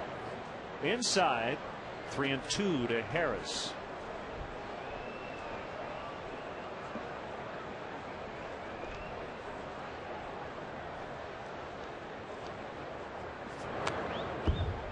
Do the payoff pitch again. This will be it for Wells. As Lou will use a pinch hitter. If he gets through the 7th, pinch hitter to lead off the bottom of the inning. If not, he might double switch to bring in a reliever. Gregg and Marshall are up. Another 3-2, and he walked him. Number 4 for Randy Wells. So as Lou heads out, he's going to double switch.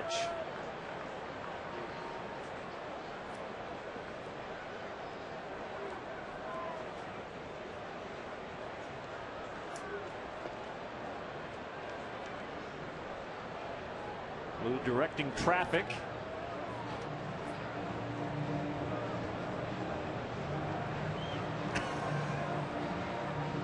Who does he want? He wants the righty Gregg. We'll be right back.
In the house today. Catch the WWE Superstars Thursdays 8 o'clock on the East and Pacific on WGN America, and Sundays 11 a.m. Central on WGN Chicago. Punk's from here, Chicagoland native, big Cubs fan, went to Lockport Township High School. Jeff Baker now playing second and will lead off the bottom of the 7th. And Kevin Gregg will come in to face Christian Guzman with Harris at first and 1 out.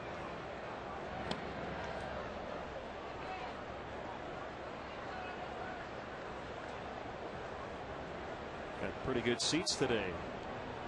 As we call him, Mr. Punk. 4-time world champ. Current WWE heavyweight champion. Pop up by Guzman on the infield for Baker. Just came in. Well, there was a fan in that seat, but he put a sleeper hold on him and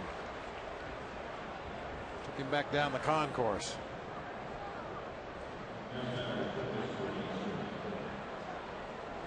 A little confusion there as Lou Piniella came out to make the double switch.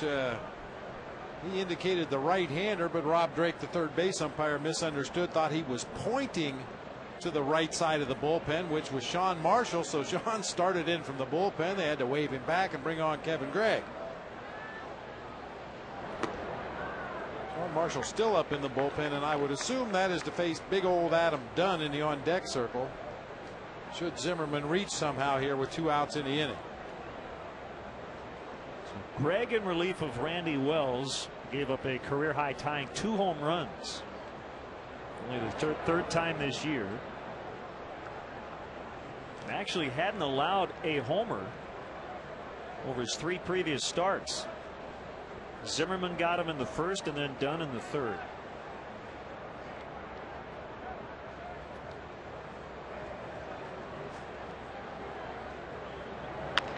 Ground ball to third. Ramirez will get the out at second. Gale Sayers coming up with the stretch. Best conductor for taking me out to the ball game is Chicago Bears great Gale Sayers. Hello, fans. All right, let me hear you. A 1, a 2, a 3. Take me out to the ball game. Take me out to the crowd. Buy me some peanuts and Cracker Jacks. I don't care if I ever get back. Let me root for the Cubbies. It's a shame. It's 1, 2, 3 strikes you out at the old ball game. Let's get some runs. Go Cubbies.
(5-3) Nationals, bottom of the 7th. Bears legend, NFL great Gale Sayers is with us in the booth. Always a pleasure, Gale, to have you with us in the booth. Thank you. Welcome back to Wrigley Field. Always glad to be back to Wrigley Field.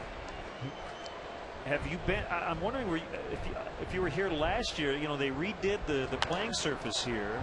You know, prior to a couple of years ago, the field was still crowned, of course. Now it's flat. I felt really tall the first time I stepped on the new playing surface. Well, I tell you what, this is a nice surface, and when we played here at Wrigley Field, they had to side the infield, but it was a good place to play. It was a good home field advantage for the Bears. The 1-2 to Baker is up and in.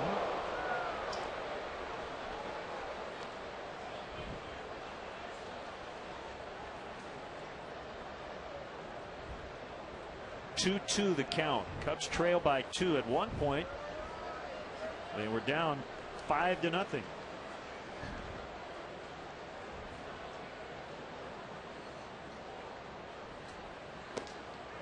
Checked his swing. They'll go down to first, and Jerry Lane said no. 3-2. Go down memory lane here. Nice pictures. Number 40, which was retired in 1994. Leadoff walk, and the tying run will come up.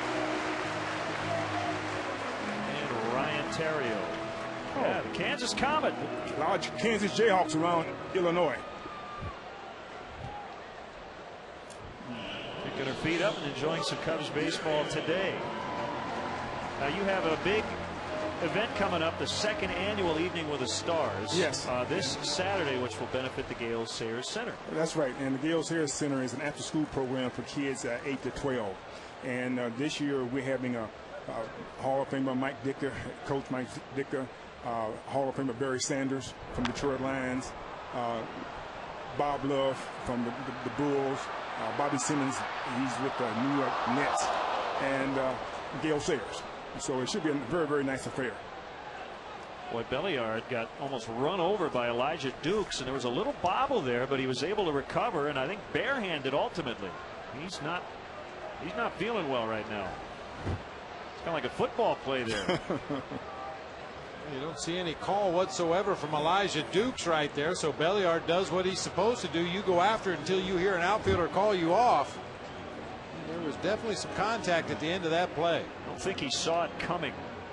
And Gale, we don't have to tell you about getting hit. The key is to anticipate, right, and to brace yourself. That's right. You know, you're always going to be get hit in football, always. And so you have to know how to look at a player or see a player coming at you where you can make another move to get by him. And they're still looking at Ronnie Belliard. They've had the wind knocked out of him. Well, I'm sure that happened to you a few times, huh? That's a bad feeling, isn't it? No, you it can't really catch is. your breath. You can't, but it wasn't that big of a hit. So he's probably resting and and talking to the manager. Now, Ronnie Belliard knows how those defensive backs felt when you used to run over them. Well, there's a lot of excitement about the upcoming Bears season. Well, the new quarterback, Jay Cutler. Jay Cutler, I like him very, very much. But it's more than one man. You got to have some other people, and I think that he's lacking a couple receivers. We're lacking a couple of defensive backs on the defensive side of the field, and hopefully we can get some players. And if we do, I think we have a pretty good season. So Bradley 0 for 3 bats as a potential tying run. Baker's still at first and 1 out. And that's going to be out of play down the left field line. Gale, unfortunately, I never got a chance to see a Bears game at Soldier Field before they renovated it, but the sightlines at the new place are just fantastic. It's a really nice facility. Unbelievable. And, I played in Soldier Field some exhibition games, but I never played a regular season game in Soldier Field. But today is really a very, very nice stadium. Probably one or two best in the league. 2 strikes to Bradley. Derek Lee on deck.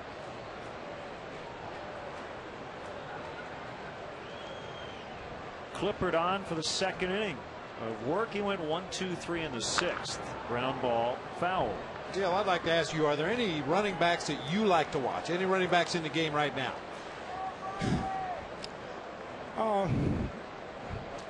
Adrian Peterson of the Minnesota Vikings, he's a fine running back, no question about it. I really liked him. And the person that retired about 5 years ago that reminded me of myself was Barry Sanders. He was a Detroit Lion, tremendous football player, and he used the whole field like I use the whole field. But Peterson, he's an outstanding running back. Matt Forte going to be, I think, a very, very good running back. He's only been in the league a couple of years, and give him a couple more years, I think he'd be very, very tough. They're announcing the game here, the Bears fans. Well, they've got they've got the coach's headset on. Right. Yeah. Nicely done. That's cute. 1-2 on Bradley. Now you talk about elusive, Barry Sanders. Wow. Yes. Unbelievable. He could make something out of nothing, and I know you could too. Yes, he could. And we both were born in Wichita, Kansas, and he went to Oklahoma State instead of Kansas, but did a great job at Oklahoma State and came to the Detroit Lions and did a super job. And he retired very early. Yes, he did. He wasn't injured, wasn't hurt. You still have days where you wake up and you go, oh, I remember that hit back in 1960. Well, I tell you what, I just got my left knee replaced with a titanium knee. And the thing about it, you play and you don't feel these things until 10 years later. Then all of a sudden, I'm breaking down someplace. 2 down in the inning. Well, Bob can relate. You've had your knee done a few times. Yeah, I've had a few knee surgeries myself, and yeah, you're absolutely right. They tell you when you're back there playing, someday you're going to have a little arthritis in this knee, and when you're 25 years old, you say, forget about it. Yeah, it catches up. Yeah, it really does, But I feel pretty good now, and I'm ready to go play some golf. Well, you look like you can still play some football. I'll tell you that. You're in great shape. Give me $10 million, I'll go play. Derek Lee floats it out into left center. The inning is still alive for Ramirez. Derek hit by a pitch, a walk, a homer, and now a single. 2 on for Ramirez. Clippard trying to get out of this inning. 6th went a lot smoother for him. Could you tell me something? What is the Nationals' record? Their record is 45-82. Okay. They've been better lately, but it's been a rough season. And this has been one of those games, Len, and I'm sure it happened in football too. You can just feel they're waiting to get beat. Right. They had an early lead in this ball game, and then a combination of Randy Wells settling down on the mound and the Cubs offense coming back. It just looks like the Nationals are waiting to get beat right That's now. right. Take advantage. 1-0 to Aramis Ramirez. Jim Riggleman, former Cubs manager, now in the Nationals dugout. The kick and the pitch. Bouncer to third, foul. That's just wide of the bag. Gail, have you seen the scoreboard in Dallas? I have. It's like 60 yards long, and I know they're having issues with the punts down there. Well, the punts, think about it. The people who are in the end zones, they're 50 yards away from the field. Right. And they can't see that. They're looking at TV. So they might as well give their tickets back and go home and look at it on television. Because the thing is so long. And it's knocked down by Harris. Cubs will get a run. And he just saved a tie game. If that ball gets by him, it's 5-5. As it is, Ramirez picks up his 3rd RBI of the day. That's a do-or-die play for Harris. Probably knew he wasn't going to catch it, but he kept it in front of him. And it's now a 1-run game. Well, he kept the ball in front of him, but he should have stopped and not dove for it, but threw the ball in, and that run wouldn't have came in. I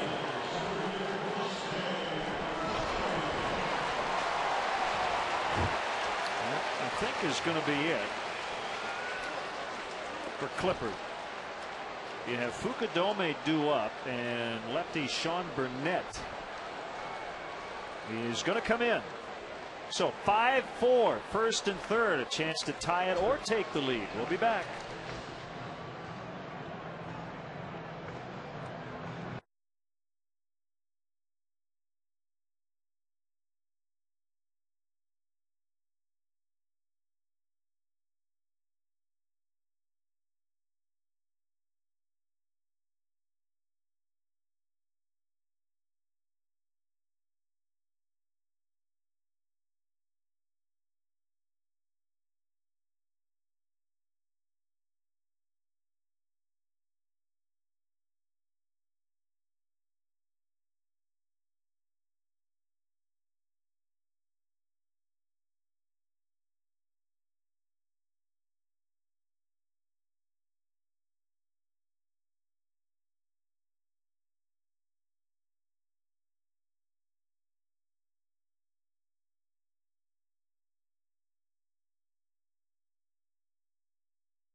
Left-hander Sean Burnett will make his 63rd appearance. He split the year between the Pirates and the Nationals. Fukudome coming up. Before he bats, Gale, what do you like about the NFL now? What you didn't have when you played, and what don't you like about it?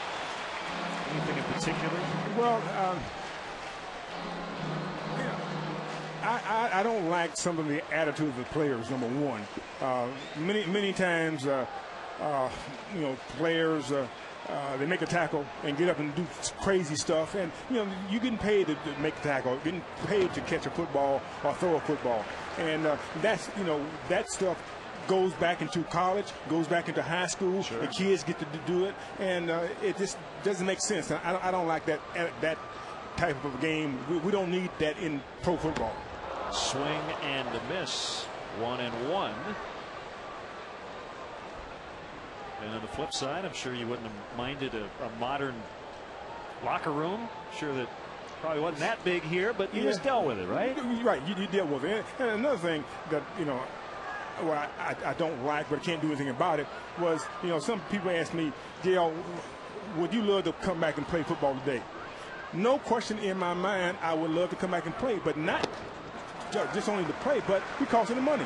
I made $25,000 a year, and some of these people out there couldn't carry my whatever, and that's they're making $5 million a year. Yeah. But the money is what, if I could come back, the money would be a factor in me coming back. But it wouldn't change my way of playing, anything like that. Just, hey, they're making more money, and many of these players, they're living off of what other players did back in 1930, 1940.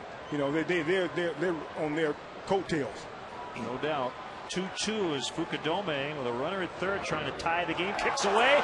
Derek's going to try to score. The flip, the tag. He got him out. He got him. Wow. Burnett with a bare hand got the throw from Bard. And Lee is out at home plate. We'll take a look at it when we come back. Still 5-4. Gale, thanks. Thank you very much.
Nationals still lead by a run as we head to the top half of the 8th inning. Derek Lee is safe at home plate. This is a very close call, but pitcher Sean Burnett tags with the glove. Derek gets his hand on the plate, and then the tag is applied with the ball in the bare hand. Boy, that's too bad. Tying run cut down at the plate right there. Still 5-4 Washington. Cubs got one, but that was it.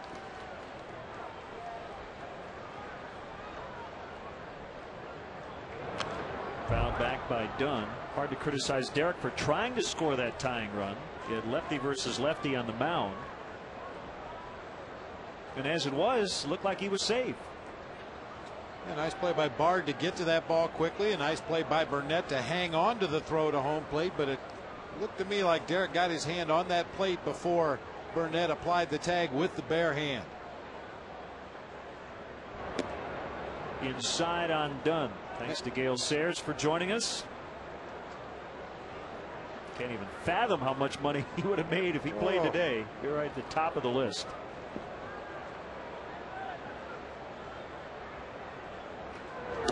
Swing and a miss. Strike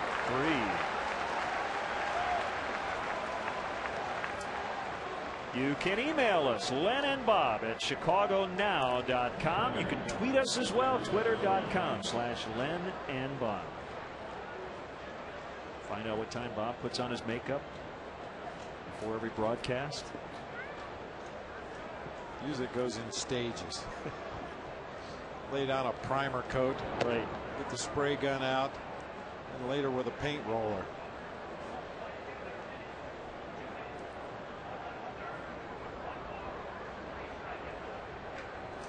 The 1-0 to Willingham in tight. 2 balls, no strikes.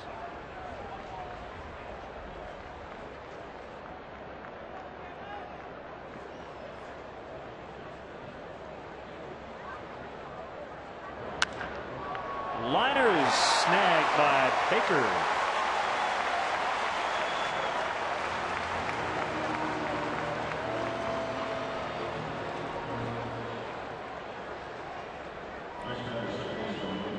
With 2 outs, it'll be Ron Belliard. He kind of alternates between Ron and Ronnie, depending on where you look.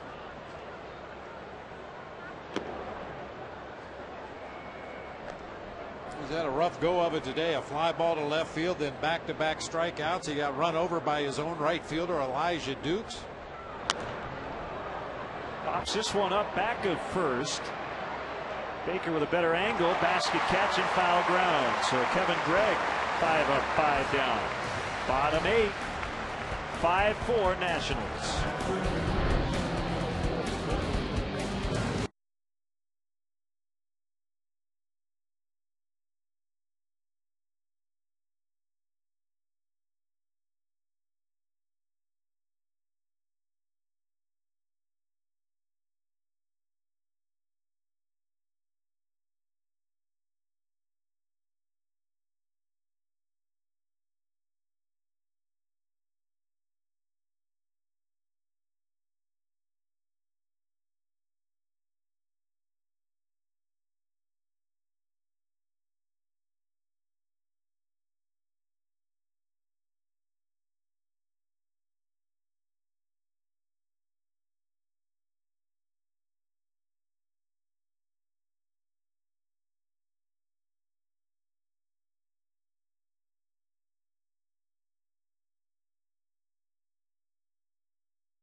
So Kosuke Fukudome was at the plate when Derek Lee was thrown out at home plate to end the 7th.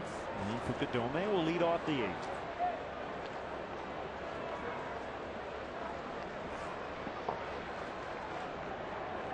Five, 4 Nationals.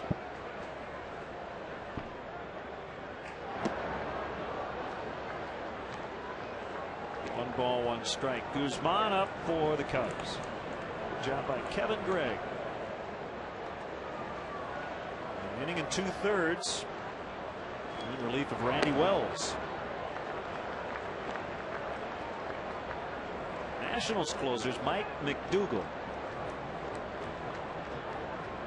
Well, you notice what Jim Riggleman has done today. He's stretched out Clippard, Burnett, trying to get those guys to McDougal. I think just looking at their numbers, he doesn't want to go too deep into his bullpen in a close game with a lead.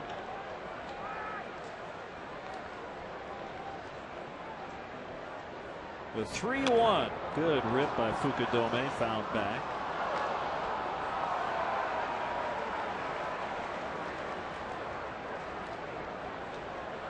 Soriano, and then a pinch hitter for the pitcher. A tapper, Burnett off the mound, and he will throw to Dunn in time. Burnett's made a couple of really nice defensive plays. And here's one of them, even though Derek Lee was safe, but he was called out. Our high-def shot of the game sponsored by Comcast. Watch Burnett, the ball in the throwing hand, the tag with the glove hand. Eventually the tag with the ball, but appeared to be after Lee was already on the dish. Yeah, it looked like he got him up on the left triceps after Derek's hand was already on the plate. Cubs baseball in high definition is sponsored by Comcast. Lineup card is out. That means a double switch. Now Alberto Gonzalez coming in to play second. Mike McDougal will do the pitching and try to get the final 5 outs. When we come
some changes now. Gonzalez into play second. Belliard stays in, but he goes to first.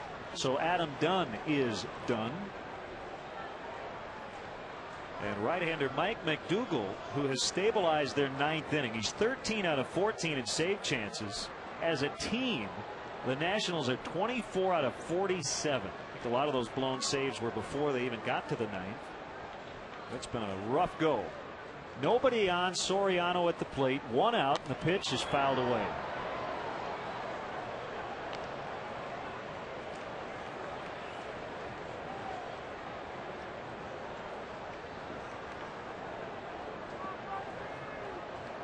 Power hitting Jake Fox is on deck. The Nationals with those 23 blown saves leading the majors. It's not a category you want to be near the top. Ground ball to Guzman.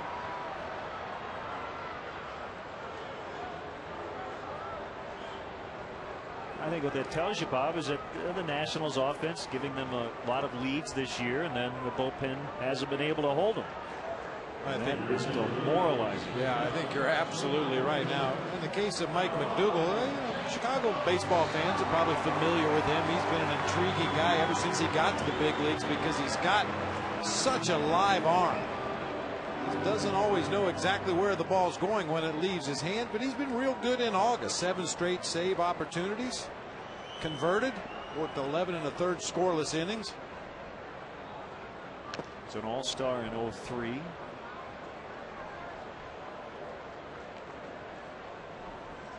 He's just one of those guys that I think every pitching coach feels like I can work with him. I can do something with that live arm. I can figure out why he doesn't consistently throw strikes. Varying degrees of success or failure in trying to do so. Jake bounced it off his foot.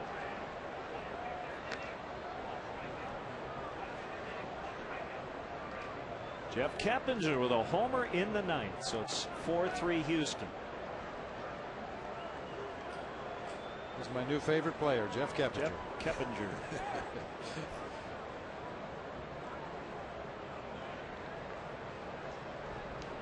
Is off Kyle McClellan.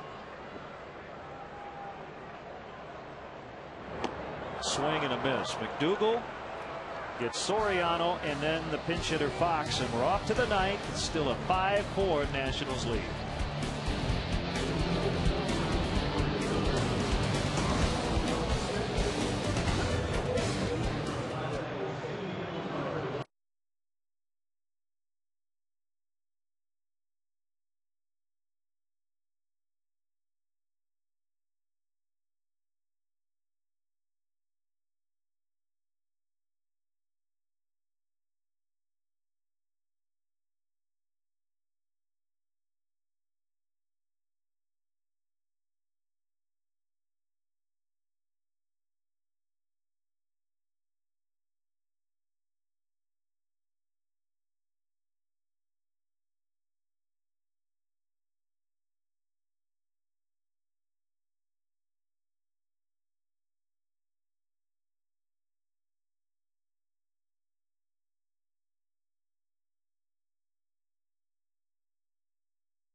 Time now to take a look at today's AM/PM player of the game. It's Aramis Ramirez. It is 11th home run of the season into the bleachers of left center field. Also had a couple of singles, including an RBI base hit into center field. Aramis Ramirez, our AM/PM player of the game. Too much good stuff. Angel Guzman against Elijah Dukes. Scoreless inning with 2 strikeouts last night.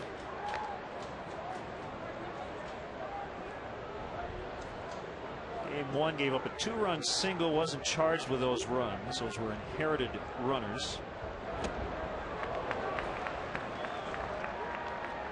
1-1 the count.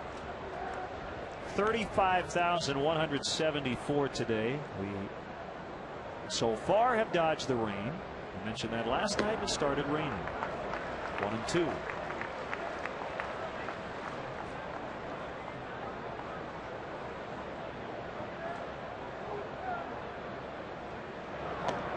Almost hit him.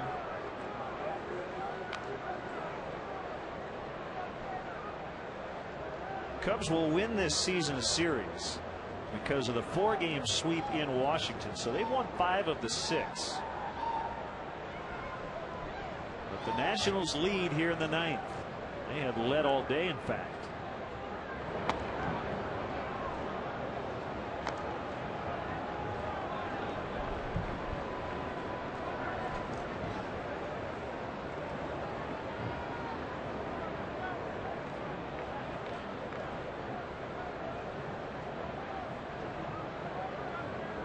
The payoff is outside on a cutter.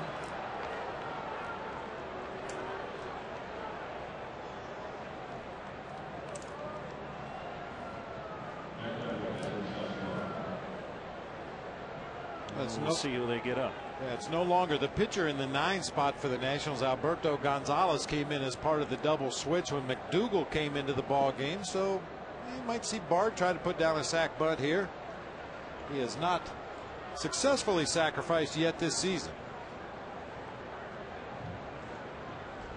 He squares and he takes a strike. It's John Grabo up for the Cubs.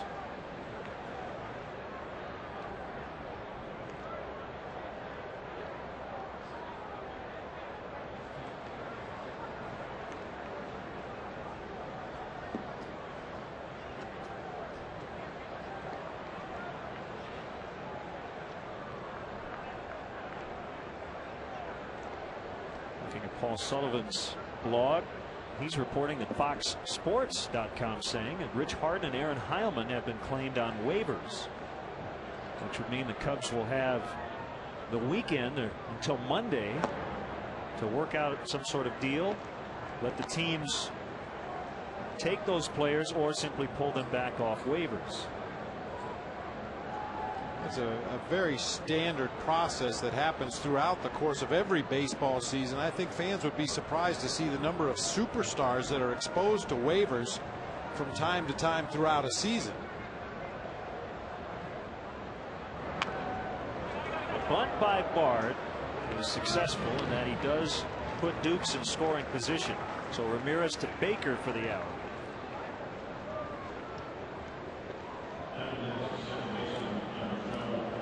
I think Brad Penny will be out of work for very long. He asked for and was granted his release from the Red Sox.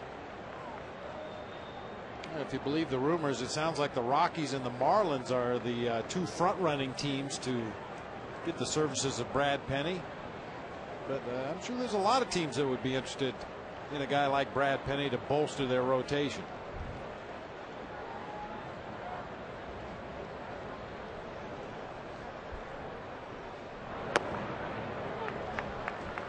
And 1 to Gonzalez. He's 1 for his last 14. Wasn't Jim Tracy managing the Dodgers when Brad Penny was a Dodger? Yep. Yeah, so and he's a former Marlin. A little bit of a connection there, and also, as you mentioned, he was a former Marlin. Popped into center. Fukudome was playing in, so that's as routine as it gets.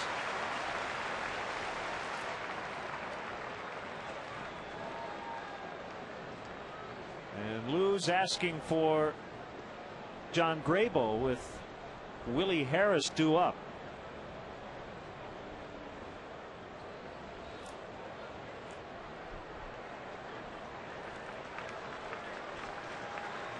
So a runner at second with 2 outs in the ninth.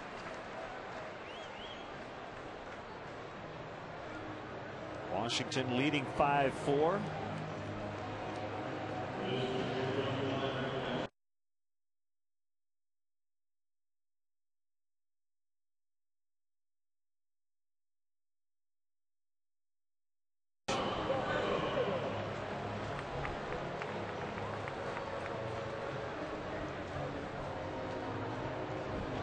Been a nice acquisition for the Cubs.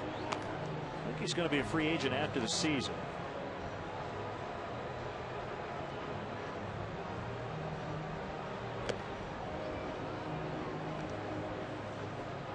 And with Morgan already out, Lou is pretty safe in making this move.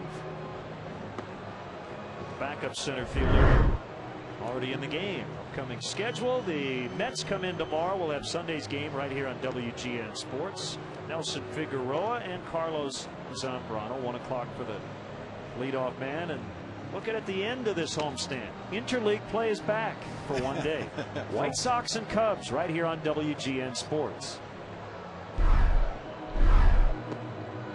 John Grabo has done a great job since coming over to the Cubs. He's held lefties to an .077 batting average. That's 1 for 13. He's also been very effective against righties, a .118 average, 2 for 17.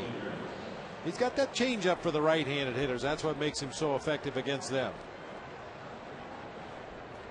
It's 1 o'clock for the leadoff man 1 week from today against the White Sox.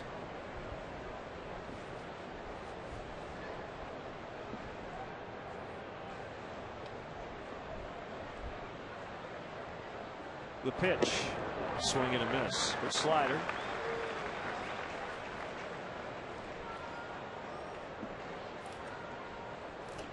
Harris with a single and 2 walks. So it's coming in for the injured Morgan, who jammed his left hand in the first inning. Walk, talking about Morgan, stole 2 bases and scored the first run. He played a total of a half an inning in the series. Well, Hill was ready to fire. Dukes was way off second, but I guess you could look at it this way. If there had been a defender in the area, Dukes probably wouldn't have had as big a lead as he just had. Well, the way Coy came out of the chute, though, it looked like he thought somebody was going to be at the bag at second base. It looked like that was a designed pickoff play, and perhaps the middle infielders didn't see the sign or something.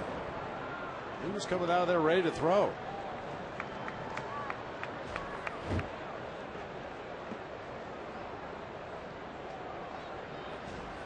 Could be wrong. It could have just been a deke to try to shorten up the lead out there at second base.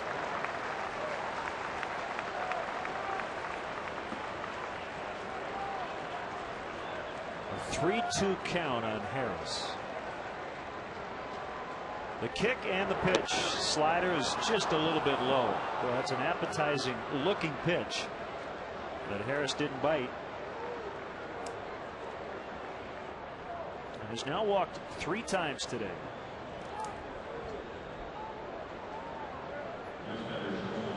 Cardinals lost. Houston with that 9th inning homer from Jeff Keppinger win it 4-3. Jose Valverde got the win. He went the final 2 innings, and Kyle McClellan took the loss. So the Cardinals, a very rare game in which Chris Carpenter pitched and they didn't win. He got a no decision.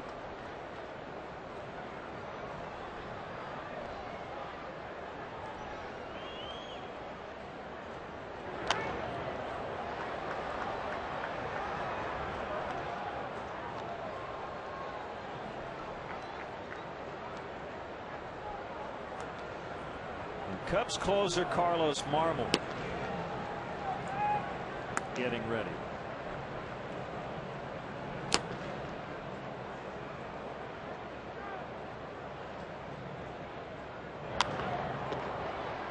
Bradley in right makes the grab, and the inning is over. 2 walks, but they strand both guys. Bottom 9, 1 to tie, 2 to win for the Cubs. It's 5-4 Nationals.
5-4 Washington. The Cubs with one more hit than the Nationals. They've scored the last 4 runs of the game, but hoping time doesn't run out on them. Jorge Padilla is in to play left for Josh Willingham. Mike McDougall. The final 2 outs of the 8th. And he'll start the 9th against pinch hitter Sam Fuld, who bats for Coy Hill. Cornermen on the infield are in. And a 95-mile-an-hour fastball for strike 1. There's that stuff you were talking about. Yeah, great movement, sinking and tailing down and away from the left-handed hitter with tremendous velocity. Nationals signed McDougall, a minor league deal, on May 3rd after he was released by the White Sox.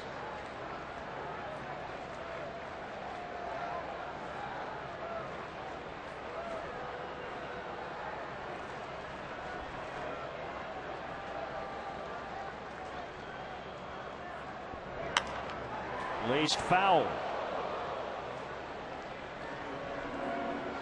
McDougall this month has had a couple of saves in which he's gone more than an inning. And again, I think that's a function of a bullpen that top to bottom has been very inconsistent. So Jim Riggleman is using his top guys for maybe a little longer than you'd normally see.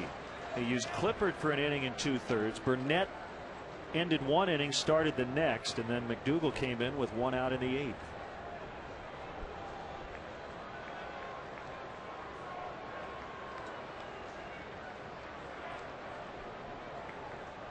The 2-2 is on the way. It's outside. It's a full count.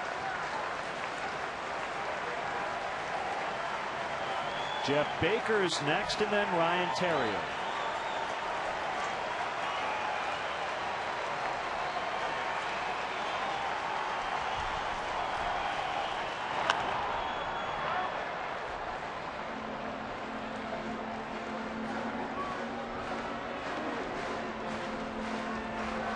Defensively, the Nationals don't feel that Sam Fuld's going to be able to pull the ball against Mike McDougall. They've got everybody shaded around toward left field, including Jorge Padilla, who just came into the ball game in left, and Willie Harris in center. Ball 4. The time run is on with nobody out.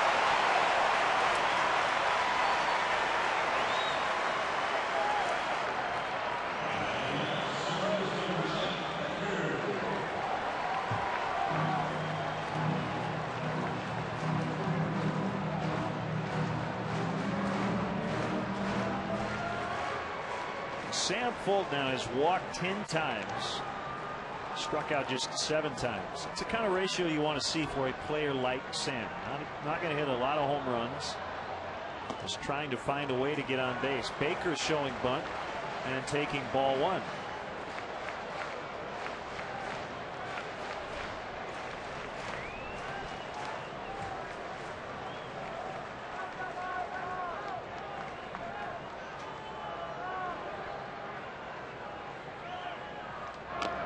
Bunted foul.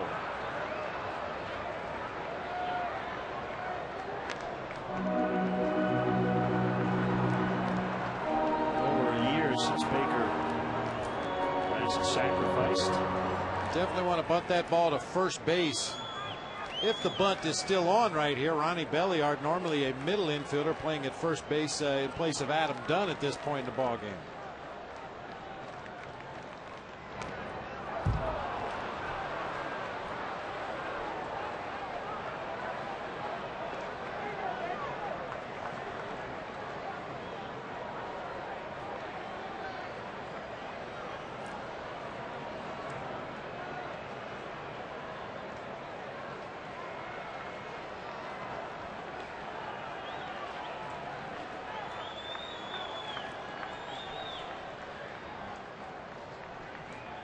Long pause by McDougall. The pitch, a bouncer to third, almost came back fair. It's a foul ball.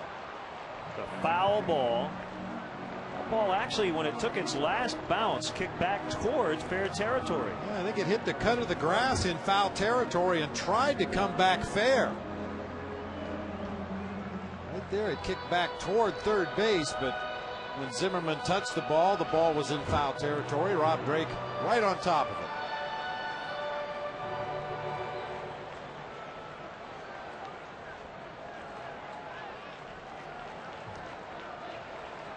The tying run is at first. The winning run is at the plate. Cubs have not led all day.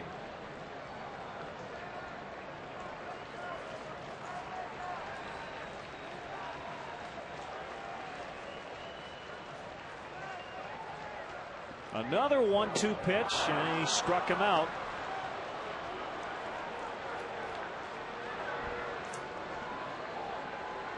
Boy, that has to particularly gall Lou Piniella. We mentioned it early on in the ball game. Lou doesn't like to bunt late in the ball game. He likes his guys to swing the bats, but this situation screamed out for a sac bunt. Jeff Baker couldn't get it done, and then strikes out swinging on a sinker off the plate inside.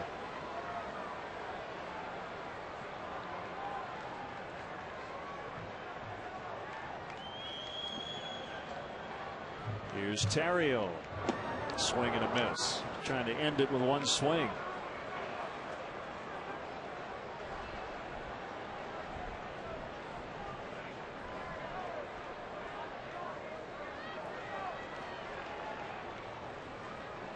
Bradley on deck. Fuld with a decent lead at first. Bard ready to throw if needed from behind the plate. Well, not going to make a throw as Fuld gets to second base. So that makes up for the failed sac bunt on a very wild pitch.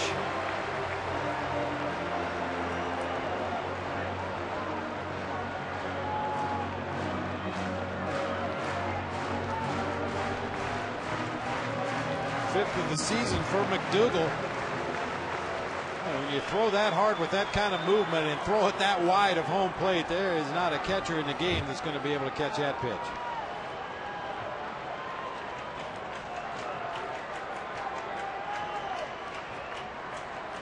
So Fuld now in scoring position. And the 1-1 delivery inside.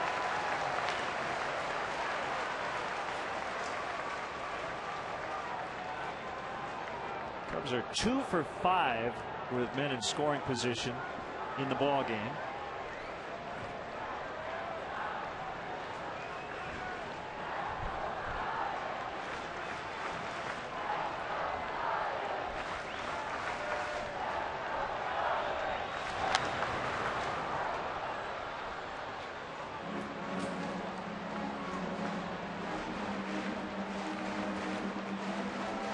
Obviously, Ryan Terrio trying to drive Sam Fuld in from second base, but at worst, you'd love to move him to third base with McDougal's control problems. You never know. He's liable to uncork another one here. Deep breath by the right-hander. We'll look back at Fuld. And a pitch. Another foul. Rockies have tied the Dodgers 2-2. They now play the 6th inning. Actually, now the Dodgers just took the lead again, 3-2.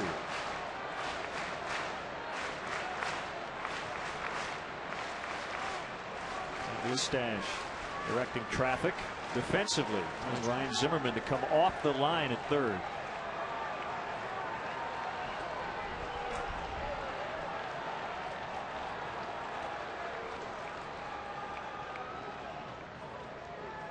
The next 2-2.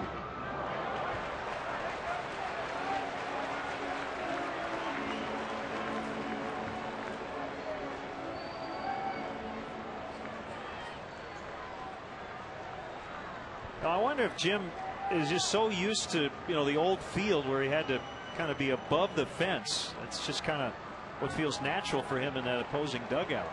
See a lot more of the field now that it's flat, but he likes to stand tall in that dugout.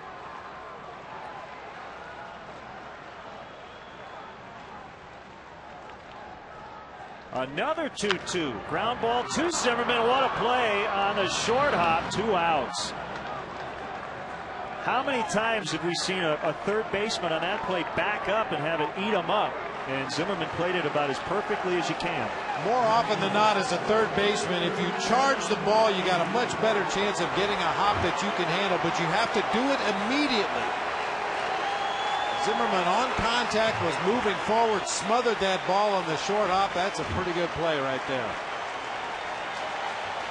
So last chance now for the Cubs. It's Milton Bradley, who's 0 for 4. Fans getting up on their feet. Full trying to get as big a lead as possible at second.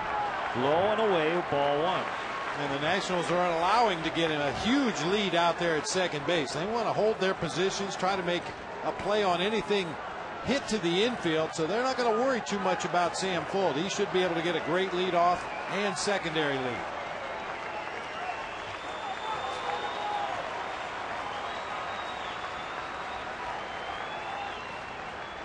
The kick, the 1-0, way outside. Almost got away from Bard again.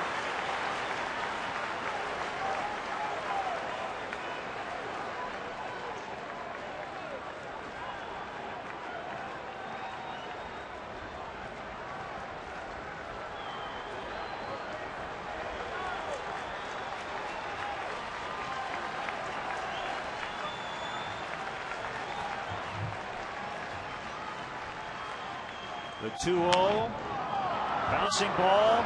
Gonzalez picks it up, and that's it. McDougal able to hang on, an inning and 2/3, no runs as he gets the save, and the Nationals get out of here winning the series, taking 2 of 3. That's a disappointing series loss, to say the least, for a Cubs team that has now dropped 14 of 20.